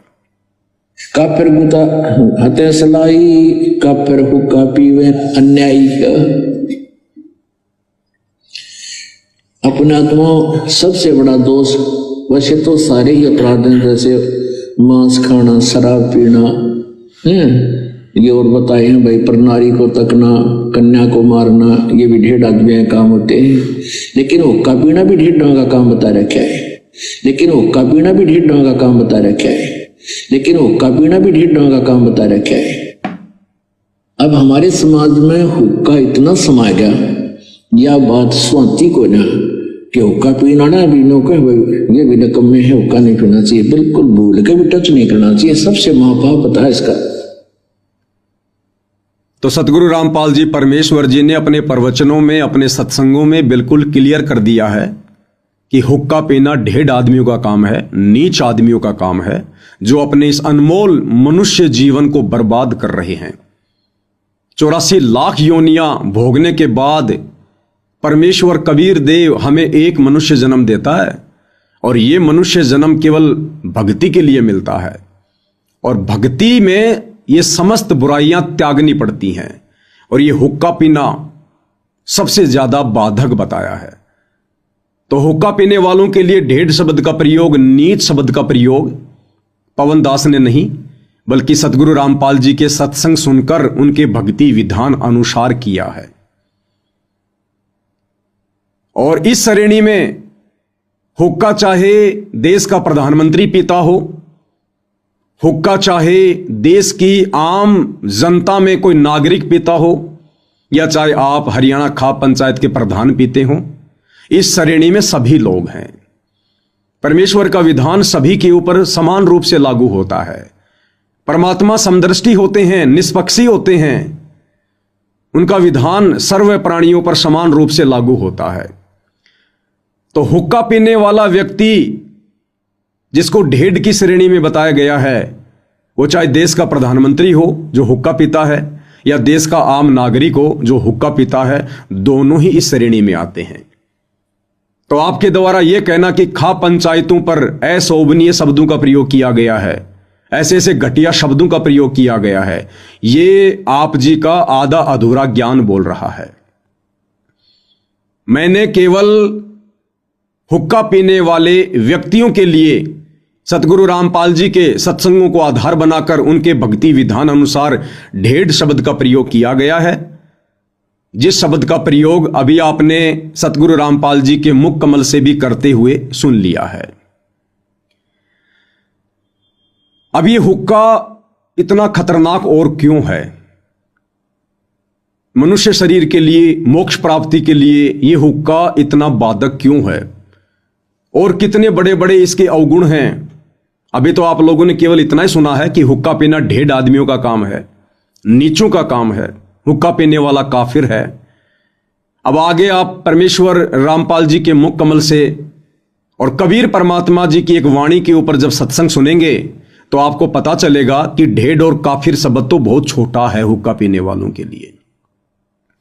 परमेश्वर रामपाल जी कहते हैं कि 100 नारी जारी करे सुरापान 100 बार, एक चिलम हुक्का भरे वो डूबे काली धार। 100 नारी जारी करे, एक बार यदि कोई व्यक्ति किसी पर स्त्री के साथ में संबंध बनाता है उसको कहते हैं जारी करना, दुराचार करना। एक व्यक्ति यदि किसी एक औरत के साथ में दुराचार करता है, संबंध बनाता है, जारी करता है, तो उसकी सजा कबीर परमात्मा ने क्या बताई? पर द्वारा स्त्री का खोले और 70 जन्म अंधा हो डोले। वो व्यक्ति 70 जन्म लगातार अंधे के प्राप्त करता है, गधा बनकर, कुत्ता बनकर या फिर मनुष्य बनकर। जैसे बहुत सारे इंसान अंधे पैदा होते हैं। राम भद्राचार्य जी जो कि एक कथावाचक हैं वो भी अंधे हैं। किसी पूर्व जन्म में जब उनको मनुष्य जन्म प्राप्त था उन्होंने ये दुराचार किया था, क्योंकि हर जन्म में इंसान संत थोड़ी होता है, भगत थोड़ी होता है। दुराचारी व्यक्ति का भी जीवन प्राप्त करता है, कसाई का भी प्राप्त करता है, राजा का भी करता है, व्यभिचारी का भी करता है, वेश्या का भी करता है, जिसके परिणाम स्वरूप वो व्यक्ति लगातार 70 जन्म अंधे के प्राप्त करता है। एक बार एक पर स्त्री के साथ में शारीरिक संबंध बनाने वाला, दुराचार करने वाला 70 जन्म वो व्यक्ति अंधे के प्राप्त करता है। आप ध्यान से सुनिएगा इन बातों को, फिर आपको पता चलेगा हुक्का भरने वाला और हुक्के को पीने वाला कितना बड़ा दोषी है परमात्मा का। तो 100 नारी जारी करे और सुरापान 100 बार। सुरापान यानी शराब पीना। एक बार शराब पीने का कितना पाप बताया परमेश्वर जी ने? मदिरा पीवे कड़वा पानी 70 जन्म कुत्ते के जानी। एक व्यक्ति जो एक बार शराब पीता है, एक घूंट शराब पीता है, एक कप शराब पीता है, उसके बदले उसे लगातार 70 जन्म कुत्ते के भोगने पड़ते हैं मात्र एक बार शराब पीने से। सोचिए वो व्यक्ति दिन में कितनी बार पीता होगा, महीने में कितनी पीता होगा, वर्ष में कितनी बार पीता होगा, और जब तक वो जीवित रहता है तब तक वो कितनी बार शराब पीता है। तो एक बार शराब पीने की सजा परमेश्वर के विधान अनुसार 70 जन्म लगातार कुत्ते के, और एक पर स्त्री के साथ में शारीरिक संबंध बनाने का कितना बड़ा पाप? पर द्वारा स्त्री का खोले 70 जन्म अंधा हो डोले। अब परमेश्वर जी कहते हैं कि यही पाप यदि 100 बार कर लिया जाए, 100 नारी जारी करे और सुरापान 100 बार, 100 बार किसी पर स्त्री के साथ में शारीरिक संबंध बना लिए जाएं और 100 बार शराब पी ली जाए, उस व्यक्ति को कितना दोष लगेगा? 100 नारी जारी करे सुरापान 100 बार। कहते हैं इतना पाप, एक चिलम हुक्का भरे वो डूबे काली धार। इतना भयंकर पाप तो कि 100 पर स्त्रियों के साथ में गमन कर लो उसका कितना दोष है, और 100 बार शराब पी लो उसका कितना दोष है। कहते हैं इतना पाप, इतना दोष परमेश्वर जी के विधान अनुसार एक हुक्का भरने वाले को, किसी को सिगरेट हाथ में पकड़ाने वाले को, बीड़ी सिगरेट हुक्का पीने वाले को, सहयोग करने वाले को है। इतना दोष, इतना पाप। और जो व्यक्ति हुक्का पीता है, बीड़ी सिगरेट पीता है, परमात्मा कहते हैं उसका तो बेड़ा गर्क होता है, बेड़ा गर्क। इसलिए सतगुरु रामपाल जी ने हुक्का पीने वालों को, नशा करने वालों को ढेड की संज्ञा दी है, नीच की संज्ञा दी है। वो इतना दोषी हो रहा है परमपिता परमेश्वर जी का, अज्ञानता में, नासमझी में। आपको सतगुरु रामपाल जी के मुख कमल से सुनाते हैं। मैं कहूंगा अपनी तरफ से, और यदि सतगुरु रामपाल जी का प्रवचन नहीं सुनाऊंगा तो आप फिर से यही कहोगे कि इस पवन दास ने घटिया शब्दों का प्रयोग किया है। तो सतगुरु रामपाल जी के मुख कमल से सुनकर फिर आप जी विचार कर लेना कि अगर ये शब्द घटिया हैं तो ये घटिया शब्द पवन दास ने कहे हैं या फिर सतगुरु रामपाल जी परमेश्वर जी ने कहे हैं। तो सुनिए उन्हीं के मुख कमल से कि 100 नारी जारी करे सुरा पान शोबार और एक चिलम हुक्का भरे वो डूबे काली धार।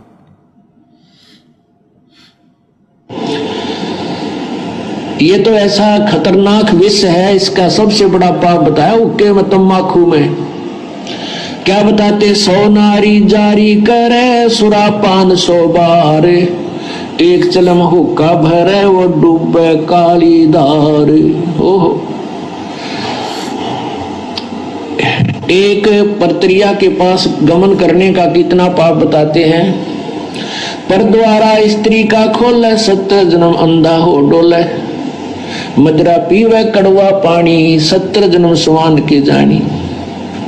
और फिर कहते सुरापान मदमासा हारी, गमन करे भोग पर नारी 70 जन्म कटेंगे शीसम, साक्षी साहेब है जगदीशम। परमात्मा आदरणीय गरीबदास साहेब जी अपने भगवान कबीर साहब को साक्षी रख के कह रहे हैं कि जो विकार तुम कर रहे हो ये कितने भयंकर हैं। क्या बताया है कि मदरा पीवे कड़वा पानी और 70 जन्म कुत्ते के जानी। जो शराब पीते हैं एक बार उसके 70 जन्म कुत्ते के होंगे, कंटिन्यूसली 70 जन्म। ओए होए। और फिर क्या कहते हैं, सुरापान मदमासा हारी। सुरापान कहते हैं शराब पीने वाला, शराब पीता है जो, और मांस आहार करता है। और गमन करे भोग पर नारी, जो दूसरे की पत्नी के पास दुराचार करता है, तो उनके साथ क्या बनेगी, 70 जन्म कटेंगे शीसम, साक्षी साहेब है जगदीशम। उन लोगों के 70 जन्म शीश कटेंगे, कि तो बकरा बनेगा, कि तो मुर्गा बनेगा, कि तो वैसे, कि तो गंडासी में आकर कटेगा, कि तो थ्रेसर में आकर नाड़ आ जाएगी। यानी दुर्गति से मौत होगी, बुरे जन्म होंगे। उसके लिए बताते हैं कि 100 नारी जारी करे सुरापान 100 बार। ओए होए। मदरा पीवे कड़वा पानी, शराब पीवे उसके 70 जन्म कुत्ते के होंगे। और ये 100 बार पीने वाला 100 बार पी ले और 100 बार पर नारी गमन कर ले, उनको कितना पाप हो जाएगा, बहुत ज्यादा। कहते उन सबको मिलाकर एक हुक्का पीने वाले को, एक हुक्का भरने वाले को पाप है। पीने वाले गेला तक के बनेगी, क्या बुरा हाल होगा उसका, जो केवल भरकर देता है, पीने का सहयोग देता है, उसकी ये दुर्गति। और पीने वाले का तो पता नहीं कितना जुल्म होगा उसके ऊपर। सुरापान 100 नारी जारी करे सुरापान 100 बार, एक चिलम हुक्का भरे वो डूबे काली धारी। इसलिए मना करते हैं कि तुम हुक्का भी भर के मत देना। उन जो पाप कमा रहे हैं, स्वयं भी नरक में जा रहे हैं और उसमें सहयोगी बना रहे हैं अपने पुत्र पुत्रियों को, पौत्र पौत्रियों को या पुत्र वधुओं को भी आजकल हुक्का भरवाने लगे। तो प्रधान जी, आपने सुन लिया होगा सतगुरु रामपाल जी के मुख कमल से कि हुक्का भरने वाले को कितना दोष है, कितने जन्म वो लगातार कुत्ते के प्राप्त करेगा, कितने जन्मों तक लगातार उसके सिर कटेंगे और मोक्ष से वंचित होगा, 84 में जाएगा। और सतगुरु रामपाल जी तो किसी को हुक्का भरकर देने से भी मना करते हैं। तो सोचिए फिर ऐसे व्यक्तियों से सतगुरु रामपाल जी कैसे अपना मान सम्मान करवाएंगे। और क्या ऐसे व्यक्ति ऐसे परम संत का, पवित्र महापुरुष का मान सम्मान करने का अधिकारी है? अरे आप अपने आप को पंचायती कहते हैं, प्रधान कहते हैं, सरपंच कहते हैं कि पहले हम ही लोग न्याय किया करते थे, तो पंचायतियों का काम होता है दोनों तरफ की बातें सुनकर निष्पक्ष होकर न्याय करना।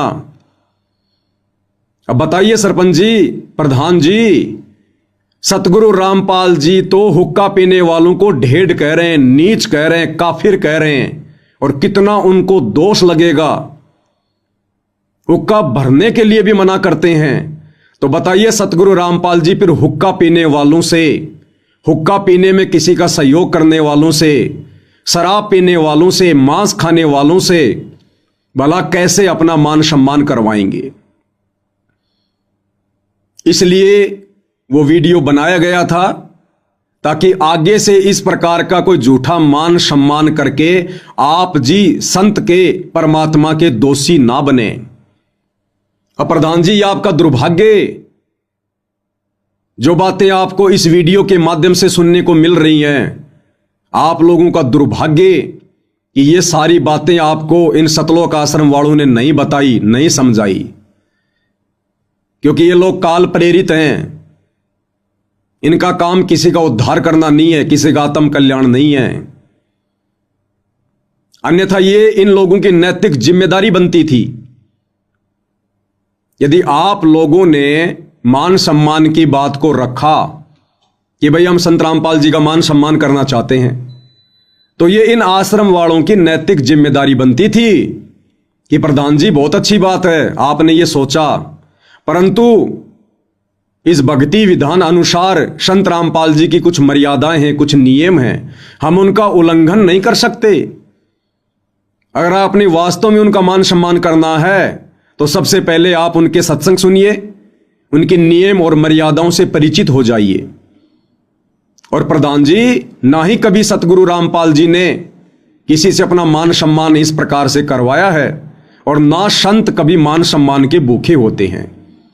फिर भी यदि आप उनका मान सम्मान करना चाहते हैं तो सबसे बड़ा मान सम्मान यही है कि आत्म कल्याण के लिए, मोक्ष दिलवाने के लिए, जगत का उद्धार करने के लिए जगत के तारणहार सतगुरु रामपाल जी धरती पर आए हुए हैं। आप इनके सत्संग सुनकर इनको पहचानिए, इनकी शरण में आइए, और आप इन तमाम हुक्के जैसी, शराब जैसी बुराइयों को त्याग कर उनसे उपदेश लेकर आत्म कल्याण के मार्ग में आगे बढ़िए। यदि आप अपना आत्म कल्याण करवा लेते हैं तो ये सतगुरु रामपाल जी का आप जियों की तरफ से, आपके गांव की तरफ से सबसे बड़ा सम्मान होगा। क्योंकि सतगुरु रामपाल जी कहते हैं, आत्म प्राण उद्धार ही और धर्म नहीं दूजा। यदि कोई आत्मा परम संत से उपदेश लेकर अपनी आत्मा का कल्याण करवा लेती है, मोक्ष करवा लेती है, इससे बड़ा कोई धर्म नहीं है, कोई धर्म नहीं है। या फिर कोई किसी आत्मा का उद्धार करवा दे संत की शरण में लगाकर, उससे बड़ा कोई धर्म नहीं है।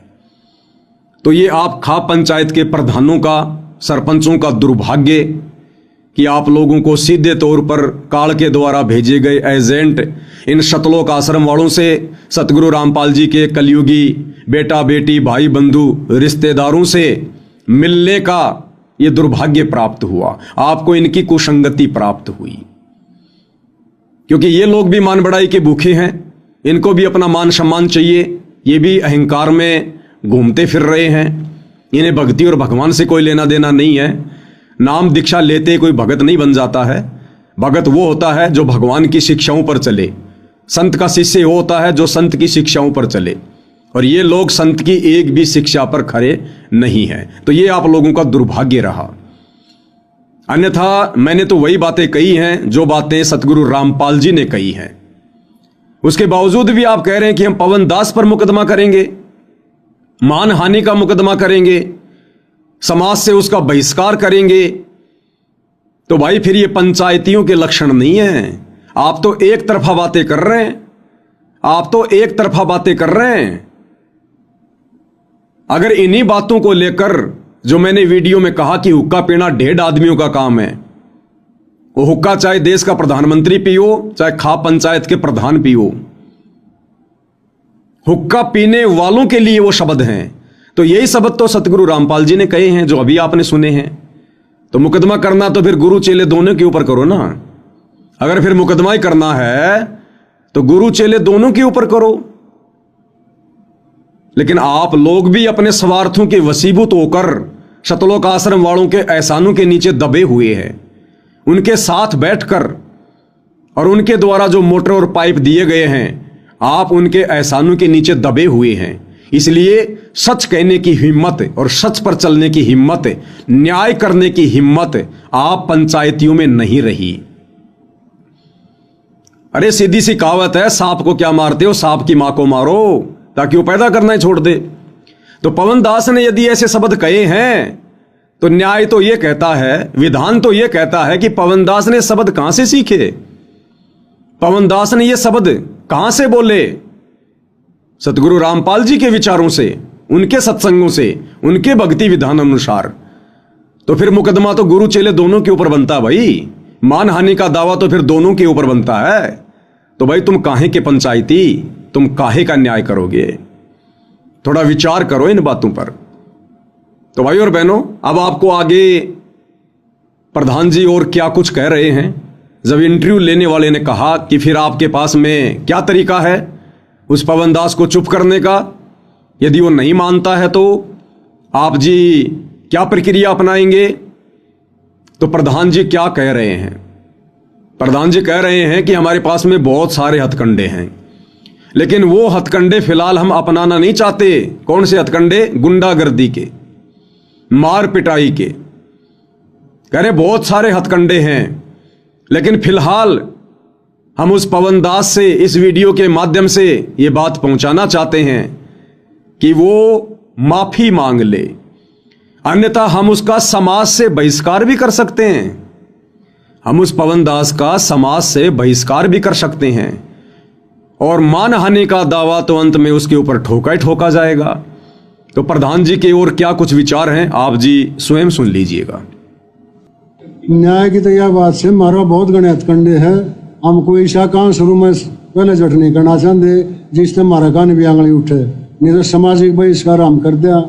भाई इतना कानून कार्रवाई हम कर सका, हम हर चीज में सक्षम है, लेकिन उसने 5-4 दिन का टाइम दिया है। सार्वजनिक रूप से आ गए और माफी मांगे तो ठीक है, नहीं उसके खिलाफ जो मानहानि का दावा हम जरूर गिराएंगे।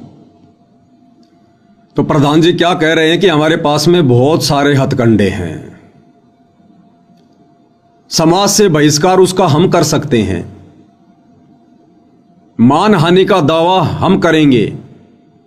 तो प्रधान जी से मेरी विनम्र प्रार्थना है, विनती है, प्रधान जी आप क्या मुझ पवन दास का और सतगुरु रामपाल जी के सच्चे शिष्यों का बहिष्कार करेंगे? आप कौन से समाज से हमारा बहिष्कार करेंगे?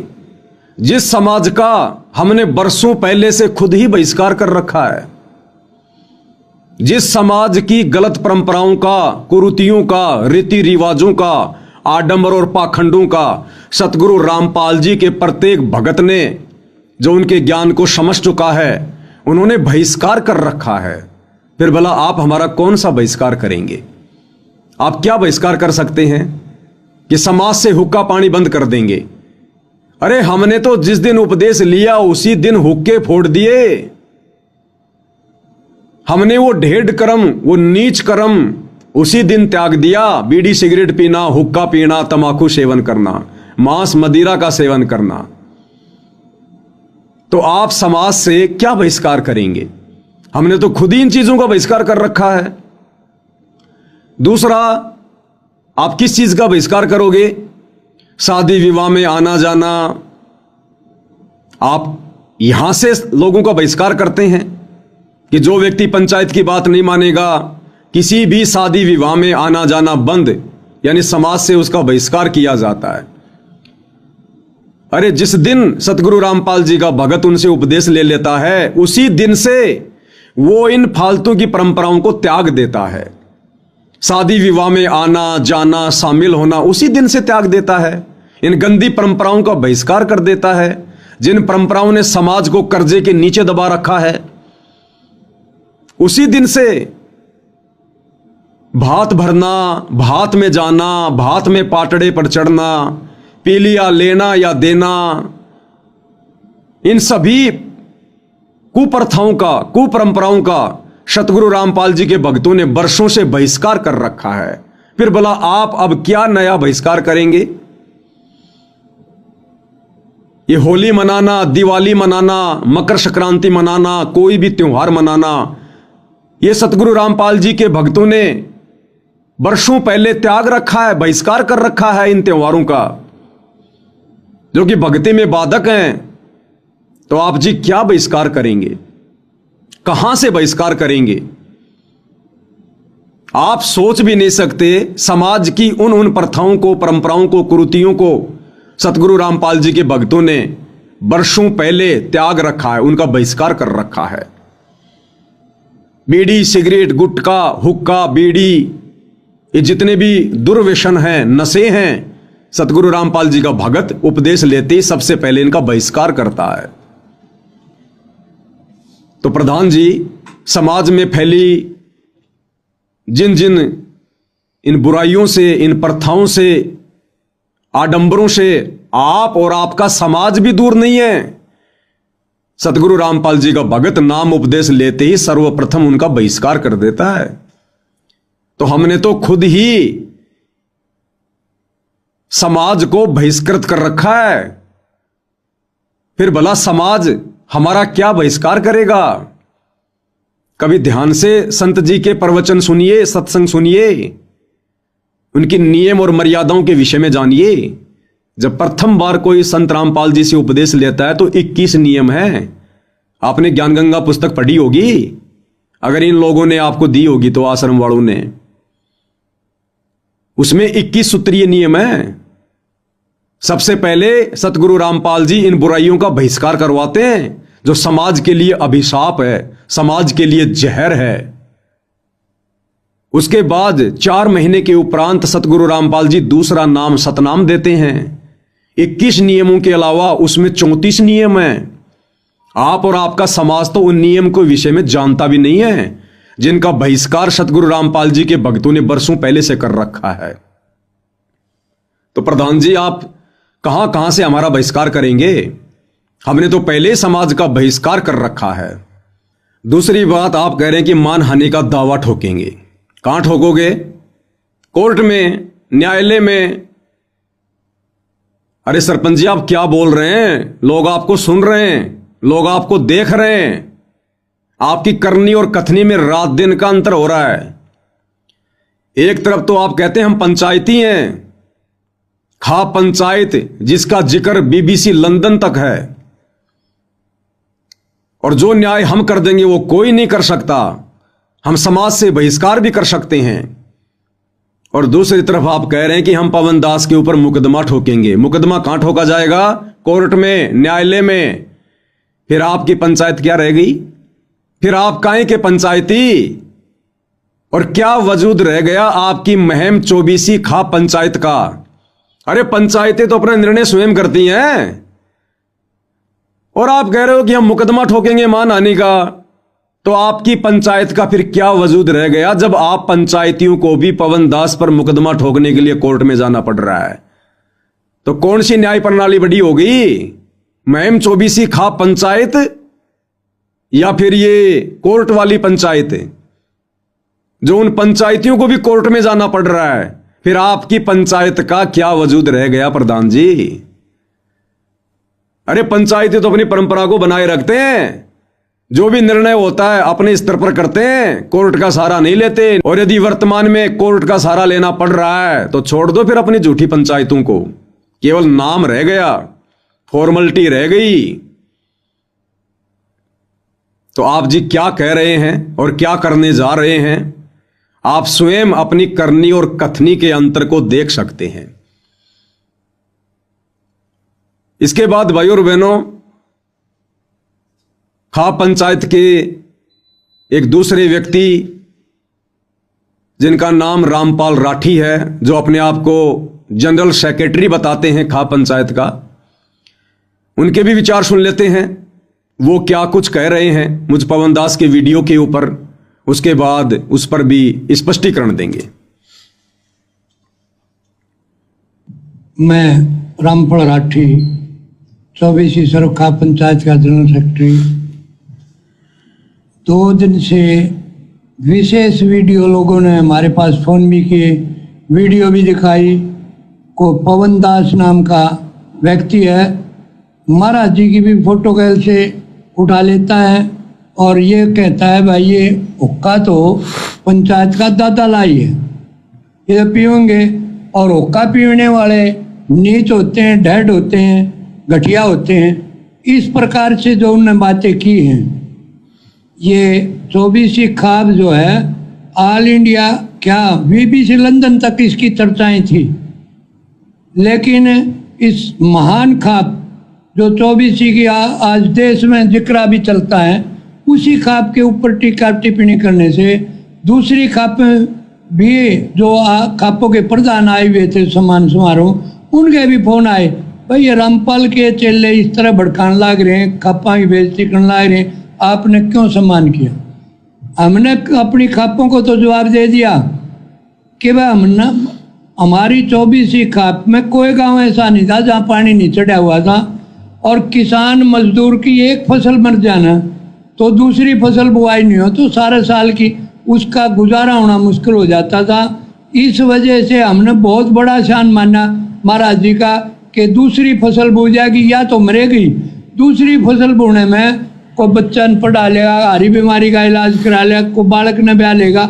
इस तरह से जो गृहस्थी चलने का सारा दिखा, और जो उन निस्वार्थ भाव से महाराज जी ने हमारा पानी निकालने का जो प्रबंध किया, उससे हमारी खाप जो है उस महाराज जी का सम्मान करना चाहती थी। किसी ने हमारे पर दबाव डाला महाराज जी का सम्मान करो, हम सम्मान दा।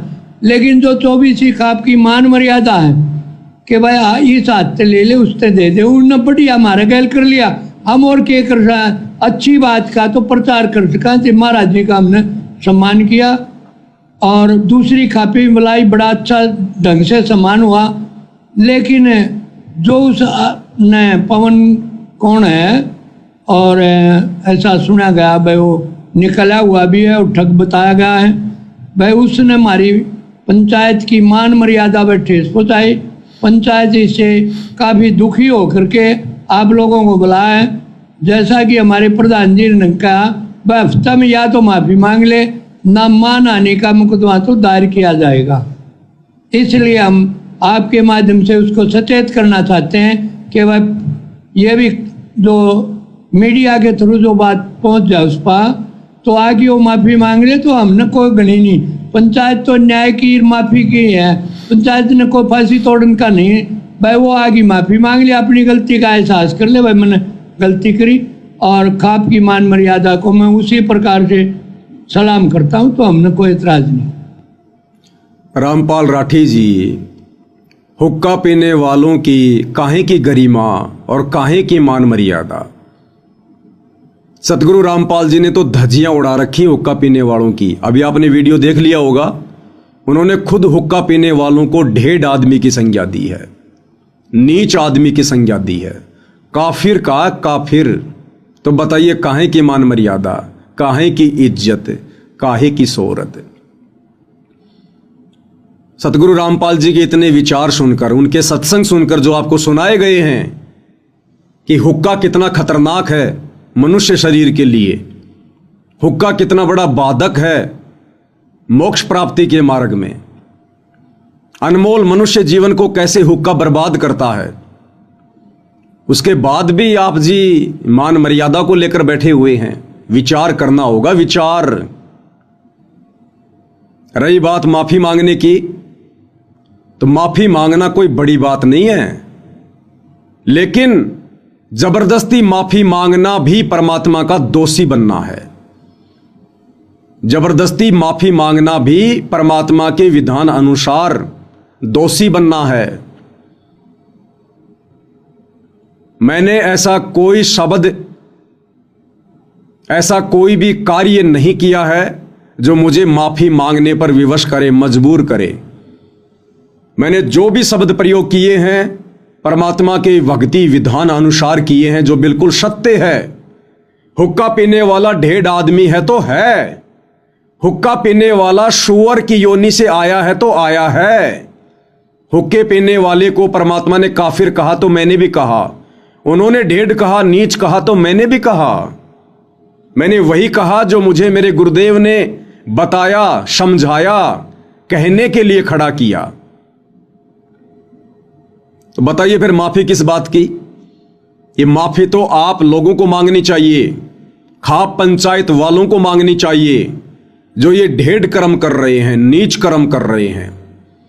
ये माफी उन तमाम शतलोक आश्रमों से जुड़े हुए दुर्बुद्धि प्राप्त लोगों को मांगनी चाहिए, जो लोग आपको सतगुरु रामपाल जी के भक्ति विधान से परिचित नहीं करवा रहे हैं, जो लोग आपको सतगुरु रामपाल जी के नियम और मर्यादाओं से परिचित नहीं करवा रहे, जो स्वयं की मान बढ़ाई के भूखे हैं, आप लोगों को मोहरा बनाया है और आप लोगों ने भी जज्बात में आकर स्वार्थों के वशीभूत होकर महाराज जी के भक्ति विधान और नियमों से अपरिचित होने के कारण जल्दबाजी में ये मान सम्मान का कार्यक्रम रखा। तो वे परमात्मा के दोषी आप हैं, ये सतलोक आश्रम वाले हैं। अगर मैं गलती करूं तो बिना कहे 1,00,000 बार माफी मांगने को तैयार हूं, लेकिन झूठ के आगे झुकना भी परमात्मा का अपमान है। इसलिए ये पवन दास किसी भी कीमत पर, चाहे आप हरियाणा खाप पंचायत वाले या सतलोक आश्रम मैनेजमेंट हरियाणा वाले, चाहे एडी से चोटी तक का जोर लगा लीजिए, प्रधानमंत्री से लेकर राष्ट्रपति तक का जैक और चेक लगा लीजिए, परमेश्वर रामपाल जी के विधान अनुसार मैं पवन दास झूठ के आगे नहीं झुकूंगा। अगर मैं झूठ के आगे झुकूंगा, माफी मांगूंगा, तो मैं सतगुरु रामपाल जी का सबसे बड़ा द्रोही कहलाऊंगा, सबसे बड़ा दोषी कहलाऊंगा। जबकि सतगुरु रामपाल जी के सबसे बड़े द्रोही वो हैं जो हुक्का पीते हैं, जो हुक्का पीने वालों को समझाते नहीं हैं, जो नशा करने में, हुक्का पीने में दूसरे का सहयोग करते हैं, उनको सतगुरु रामपाल जी ने परमात्मा का द्रोही बताया, द्रोही। सतगुरु रामपाल जी के मुख कमल से आपको सुना देते हैं कि हुक्का पीने वाला परमात्मा का सबसे बड़ा द्रोही है। हिंदू तुर्क को जो दीनी तलाक, पीवे तमाकू वो सरे के कजाक। भगवान के द्रोही हैं जो लोग तमाकू प्रयोग करते हैं, भगवान के द्रोही हैं जो लोग तमाकू प्रयोग करते हैं, भगवान के द्रोही हैं जो लोग तमाकू प्रयोग करते हैं। कहते हैं अब हिंदुओं को समझाते हैं। तो क्या कहा सतगुरु रामपाल जी ने कि परमात्मा के द्रोही हैं वो लोग जो तमाकू प्रयोग करते हैं। द्रोही कैसे? क्योंकि परमात्मा यहां संत रूप में हम मनुष्य शरीरधारी जीव आत्माओं का उद्धार करने के लिए आते हैं। पहले हमें वो मनुष्य जन्म देते हैं, फिर उस मनुष्य जन्म में संत रूप में वे स्वयं आकर हमें अपनी शरण में लेते हैं, सत्संग करते हैं, प्रवचन करते हैं, हमें उन तमाम भक्ति विरुद्ध कर्मों से, कुकर्मों से परिचित करवाते हैं जो भक्ति बाधक होते हैं।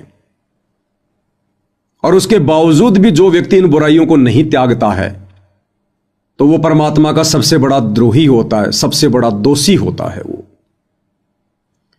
अब आगे सतगुरु रामपाल जी परमात्मा कह रहे हैं कि एक तरफ तो तुम अपने आप को हिंदू कहलाते हो कि हम हिंदू हैं, हम सनातनी हैं, और गाय को अपनी माता का दर्जा देकर बैठे हैं कि गाय हमारी माता है, गाय हमारी माता है। प्रधान जी, आगे इस सत्संग को ध्यान से सुनना जो सतगुरु रामपाल जी सुना रहे हैं। आप हुक्का पीने वाले, तमाकू पीने वाले, बीड़ी सिगरेट पीने वाले लोग गाय का खून पी रहे, गाय का खून। अरे हिंदू समाज में गाय को मारकर खाने वाला, गाय का मांस खाने वाला व्यक्ति कितना बड़ा दोषी होता है, कितना बड़ा परमात्मा का द्रोही होता है। ऐसे व्यक्ति का समाज से बहिष्कार कर दिया जाता है, लोग उससे नफरत करने लगते हैं जो व्यक्ति गाय का मांस खाता है। और आप हुक्का पीने वाले, आप लोग गाय का खून पी रहे, गाय का खून। आप लोगों को यही नहीं पता कि यह तमाकू बना कैसे है, तमाकू के बीज की उत्पत्ति हुई कैसे है, और ना आपको ये सतलोक आश्रम वाले बता रहे। अब सतगुरु रामपाल जी बताएंगे, सत्संग ध्यान से सुनिए। आप काहे के पंचायती हैं, काहे के प्रधान जी हैं आप? ये मनुष्य जन्म परमात्मा ने प्रधानी करने के लिए नहीं दिया। न्याय करने वाला धरती पर आ चुका है, परमपिता परमात्मा सतगुरु रामपाल जी भगवान।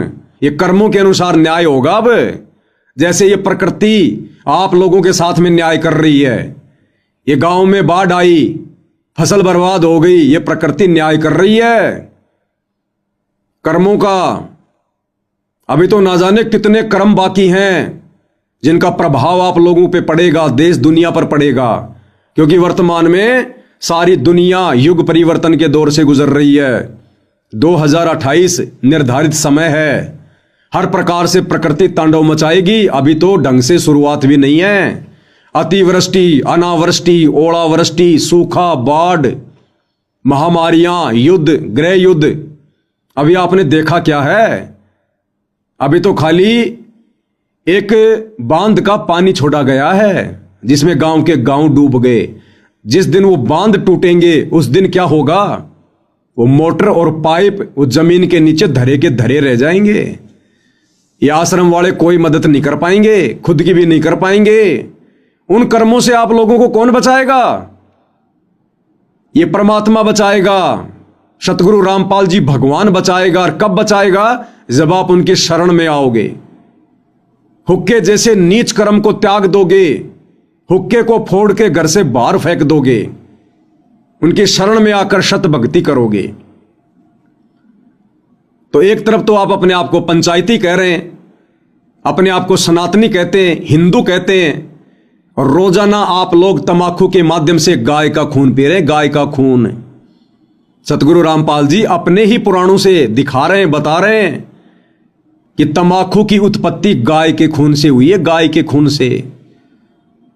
तो बताइए सरपंच जी, प्रधान जी, ये मानहानि का दावा आपके ऊपर नहीं बनता क्या? इन हुक्का पीने वालों के ऊपर नहीं बनता क्या? बीड़ी सिगरेट पीने वालों के ऊपर नहीं बनता क्या? अरे गाय तो आपकी भी मां है, और यदि आपकी मां का कोई खून पिएगा, तमाकू पिएगा, तो क्या आप उसके ऊपर मानहानि का दावा नहीं करोगे? और यदि आप हुक्का पी रहे हैं, अपनी मां का खून पी रहे हैं, गाय का खून पी रहे हैं, तो क्या कोई आपके ऊपर मानहानि का दावा करने का अधिकारी नहीं है? तो भाई पहले पंचायती बनो,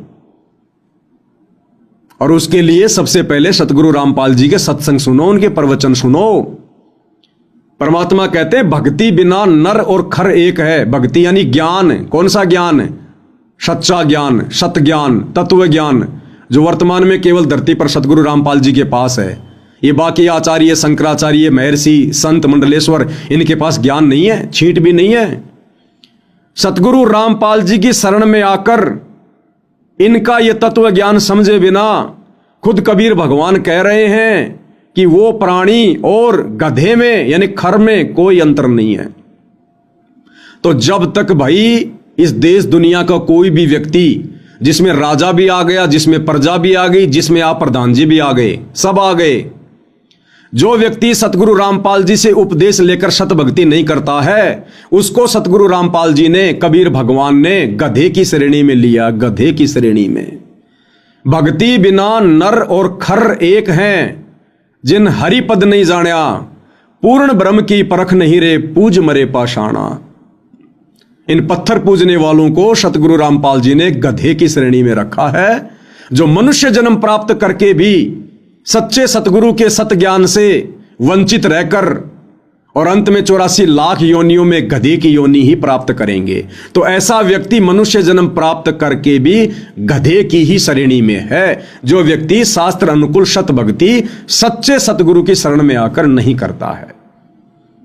तो प्रधान जी, हुक्के को लेकर जो आप इतना बुरा मान गए, माफी मंगवा रहे हैं, मानहानि का केस ठोकने की बात कर रहे हैं, और आप क्या कर रहे हैं? आप तो गाय का खून पी रहे हैं, अपनी मां का खून पी रहे हैं आप।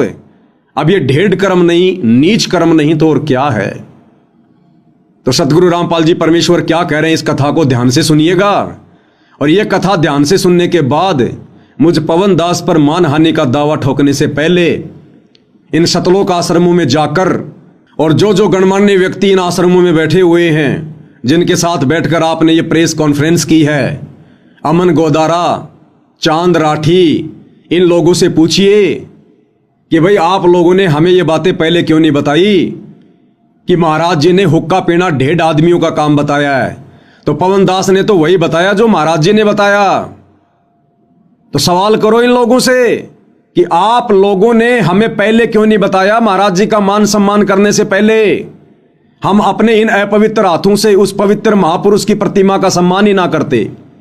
हम इंतजार करते उनका हिसार जेल से बाहर आने का, तब तक उनका ज्ञान सुनते, इन बुराइयों को छोड़ते और ढेड की श्रेणी से एक व्यक्ति की श्रेणी में आते, एक इंसान की श्रेणी में आते। तो ये सवाल जवाब इन आश्रम वालों से करो जिनको इन सब बातों का पता है। ये सत्संग इन्होंने भी सुन रखे हैं, हमसे ज्यादा सुन रखे हैं, लेकिन ये वर्तमान में काल प्रेरित हैं, अहंकार वश हैं, मान बढ़ाई में फंसे हुए हैं।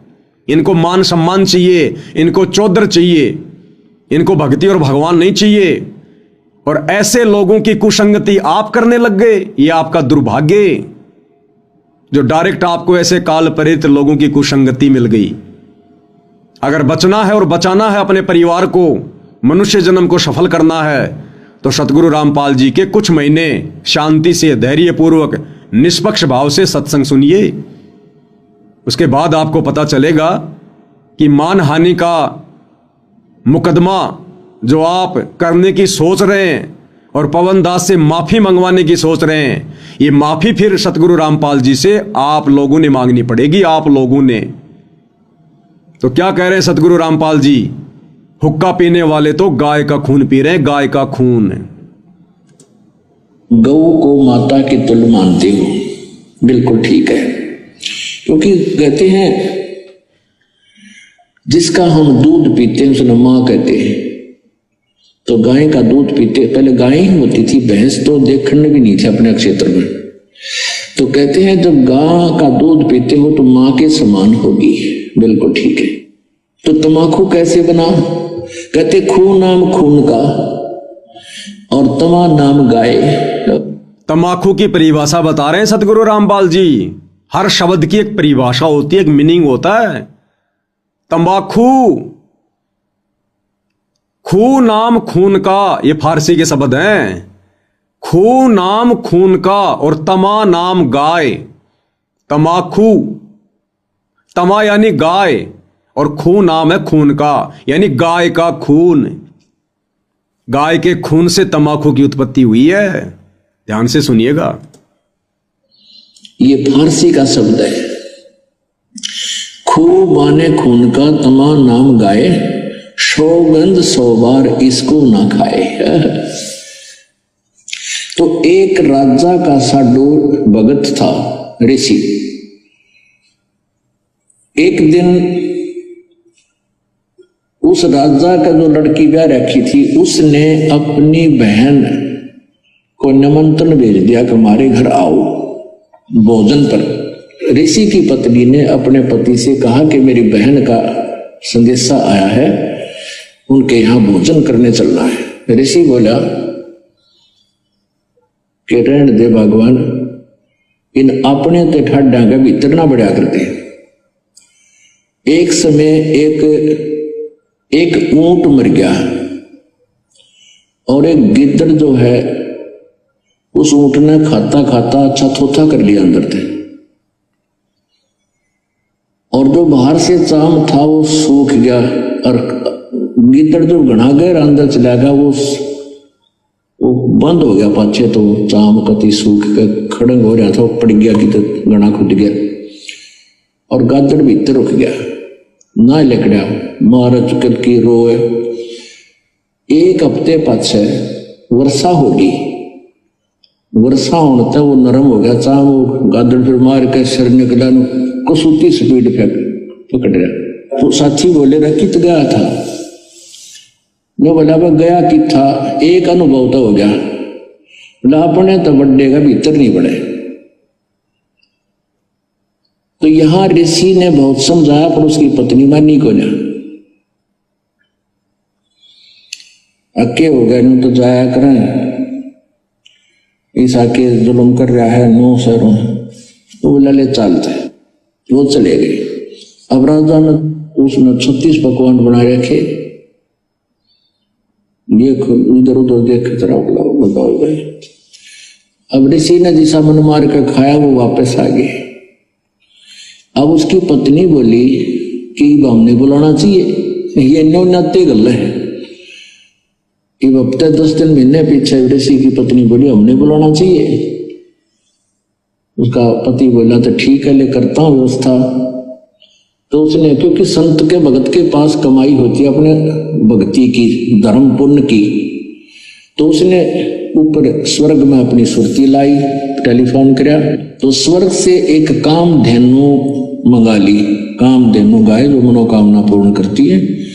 ऊपर से एक टेंट आ गया बढ़िया, स्वर्ग से अलग एक टेंट लगा दिया। और ऋषि आसपास के ऋषि बुला लिए, भाई आज हमारे राजा होगा, उनका न्योता है, हमारा साधु है, सेवा करवा दिया। अब वो ऋषि साधु भक्त जो आसपास कुटिया में रहा करते जंगल में, वह भी आ गए। राजा ने नीचा दिखाने के लिए हजारों की संख्या में सैनिक ले लिए। अगर साधु की मरोड़ काट दिखाऊंगा, मेरी दोना पूरी वाह वाह हो जाएगी। ये आग और नारी हमारे अंदर एक जलालत भरी पड़ी है।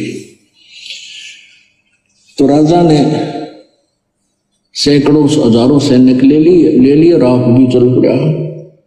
अब ऋषि ने वहां जैसी व्यवस्था थी अपना घास फूस बिछा कर वहां टेंट लगवा दिए, बिस्तर बिछवा दिए। क्योंकि संतों के पास एक ऐसा धन होता है, वो अपनी सिद्धि से बहुत कुछ व्यवस्था कर सकते हैं। अब सारे टेंट लगा रखे, टेंट फूस बिछा के ऊपर तो वो अच्छे बढ़िया वस्त्र बिछा रखे। तो भोजन शुरू हो गया। अब उसमें क्या था कि वहां जाकर के एक प्रार्थना करते थे कि इतने व्यक्तियों का भोजन तैयार हो, कामधेनु माता उतना तैयार हो गया, वो जावे और प्लेट ठाठा के सप्लाई करने लगे। सब छका दिए बढ़िया भोजन।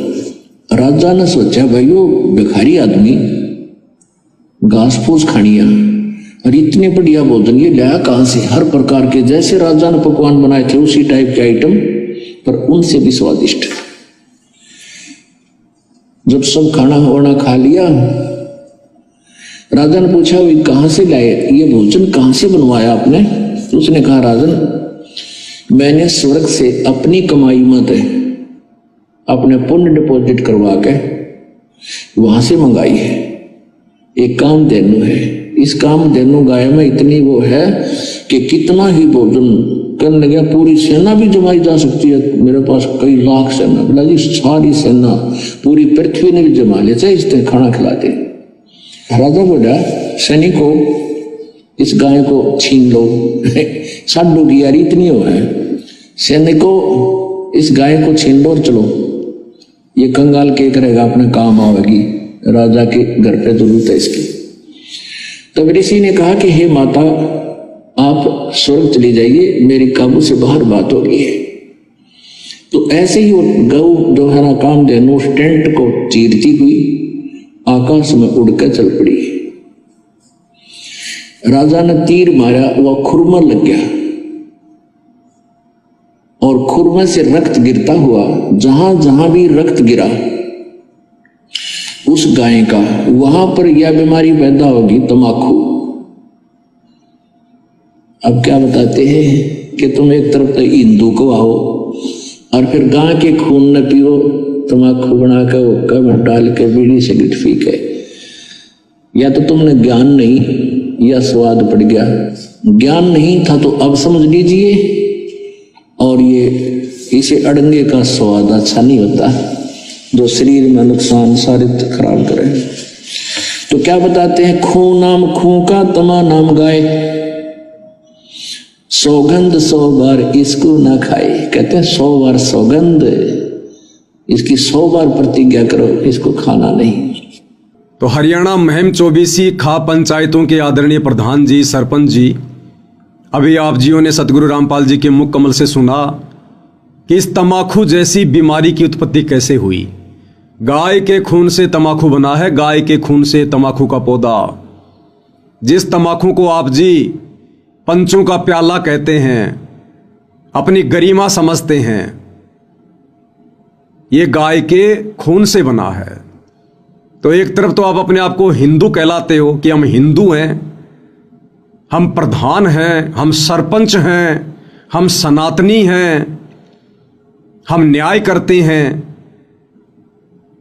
अब आप खुद ही बताइए ये काहे का न्याय है? जो व्यक्ति गाय का खून पी रहा है ऐसा व्यक्ति तो परमात्मा का द्रोही है, द्रोही। तमाकू पीने वाले को परमात्मा ने ढेड की संज्ञा दी है, इसलिए क्योंकि इसकी उत्पत्ति गाय के खून से हुई है और मोक्ष प्राप्ति में यह सबसे ज्यादा बाधक है, जो हमारे 10वें द्वार सुषुम्ना द्वार को बंद कर देता है।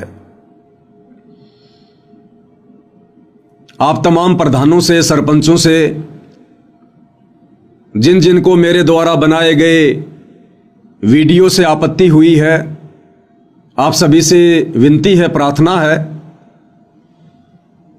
आप तमाम लोग मेरे लिए आदरणीय हैं, सम्माननीय हैं। और ये वीडियो मैंने किसी राग द्वेष या ईर्ष्या के वशीभूत होकर नहीं बनाया है, क्योंकि सतगुरु रामपाल जी के सत भक्ति मार्ग में राग द्वेष और ईर्ष्या के लिए कोई जगह नहीं है। स्वयं सतगुरु रामपाल जी कहते हैं कि एक शत्रु एक मित्र है, भूल पड़ी रे प्राण, यम की नगरी जाएगा शब्द हमारा मान। और राग द्वेष बड़े रोग हैं, यम के पड़े जंजीर। राग द्वेष तो मुझ पवन दास को या साध संगति से जुड़े हुए मेरे किसी भी भगत भाई बहन को, इन शतलोक आश्रम वालों से भी नहीं है, सतगुरु रामपाल जी के नालायक बेटा बेटी भाई बंधु रिश्तेदारों से भी नहीं है, जो आए दिन भगत समाज की मर्यादाएं तुड़वाते रहते हैं, संत समाज से भक्ति विरुद्ध कर्म करवाते रहते हैं। राग द्वेष और ईर्ष्या तो हमें उनसे भी नहीं है, क्योंकि उनके कर्म अंत में उन्हीं को भोगने पड़ेंगे। और सच कहना कोई दोष नहीं है, इसलिए सच हम अंतिम श्वास तक कहेंगे। और हुक्का पीने वालों को जो ढेड व्यक्ति की श्रेणी में लिया गया है, नीच और काफिर व्यक्ति कहा गया है, यह सच है, परम सच है। स्वयं परमात्मा ने कहा है, सतगुरु रामपाल जी ने अपने मुख कमल से कहा है। तो माफी मांगने का तो यहां पर कोई सवाल ही पैदा नहीं होता है। बाकी आप किसी भी कानूनी कार्रवाई के लिए स्वतंत्र हैं। ये सच, जब तक सतगुरु रामपाल जी का आशीर्वाद है, मैं यूं ही कहता रहूंगा। तमाम उनके फॉलोवर जो उनको पहचान चुके हैं, उनके ज्ञान से परिचित हो चुके हैं, वो इसी प्रकार से कहते रहेंगे। तो मेरा किसी से कोई राग द्वेष नहीं है। अंत में मेरा आप सभी से यह निवेदन है, मुकदमे चाहे 50 करो, नो प्रॉब्लम, लेकिन मुकदमा करने से पहले आप मुकदमा किस विषय पर करने जा रहे हो, उसमें कितनी सच्चाई है।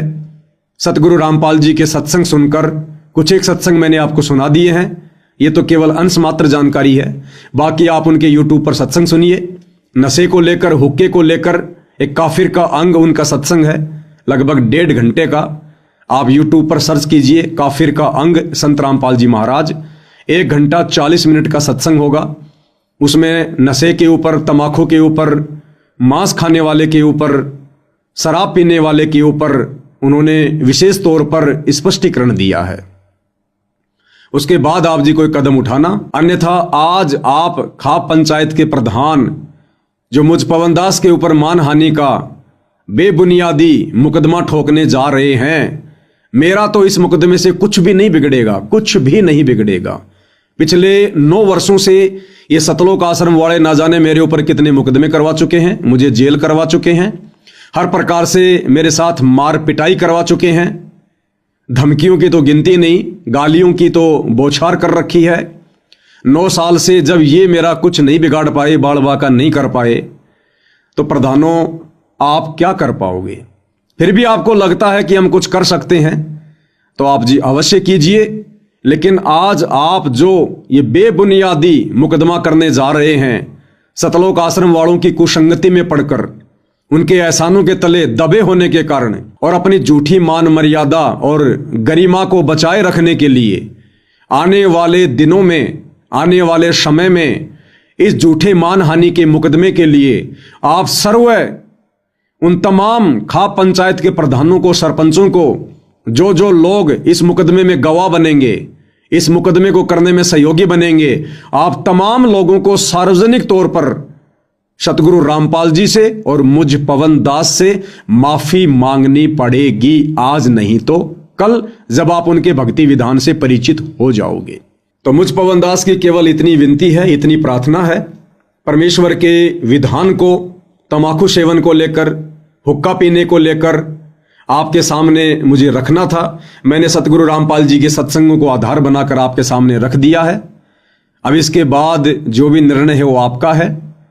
मैंने ये वीडियो कोई भय में आकर नहीं बनाया है और ना हमें किसी प्रकार का कोई भय है, क्योंकि हमारे साथ में भगवान है, हम सच के साथ में हैं, और जिसके साथ में भगवान होता है, जो सच्ची राह पर होता है, दुनिया उससे डरा करती है, वो लोग दुनिया से नहीं डरा करते हैं।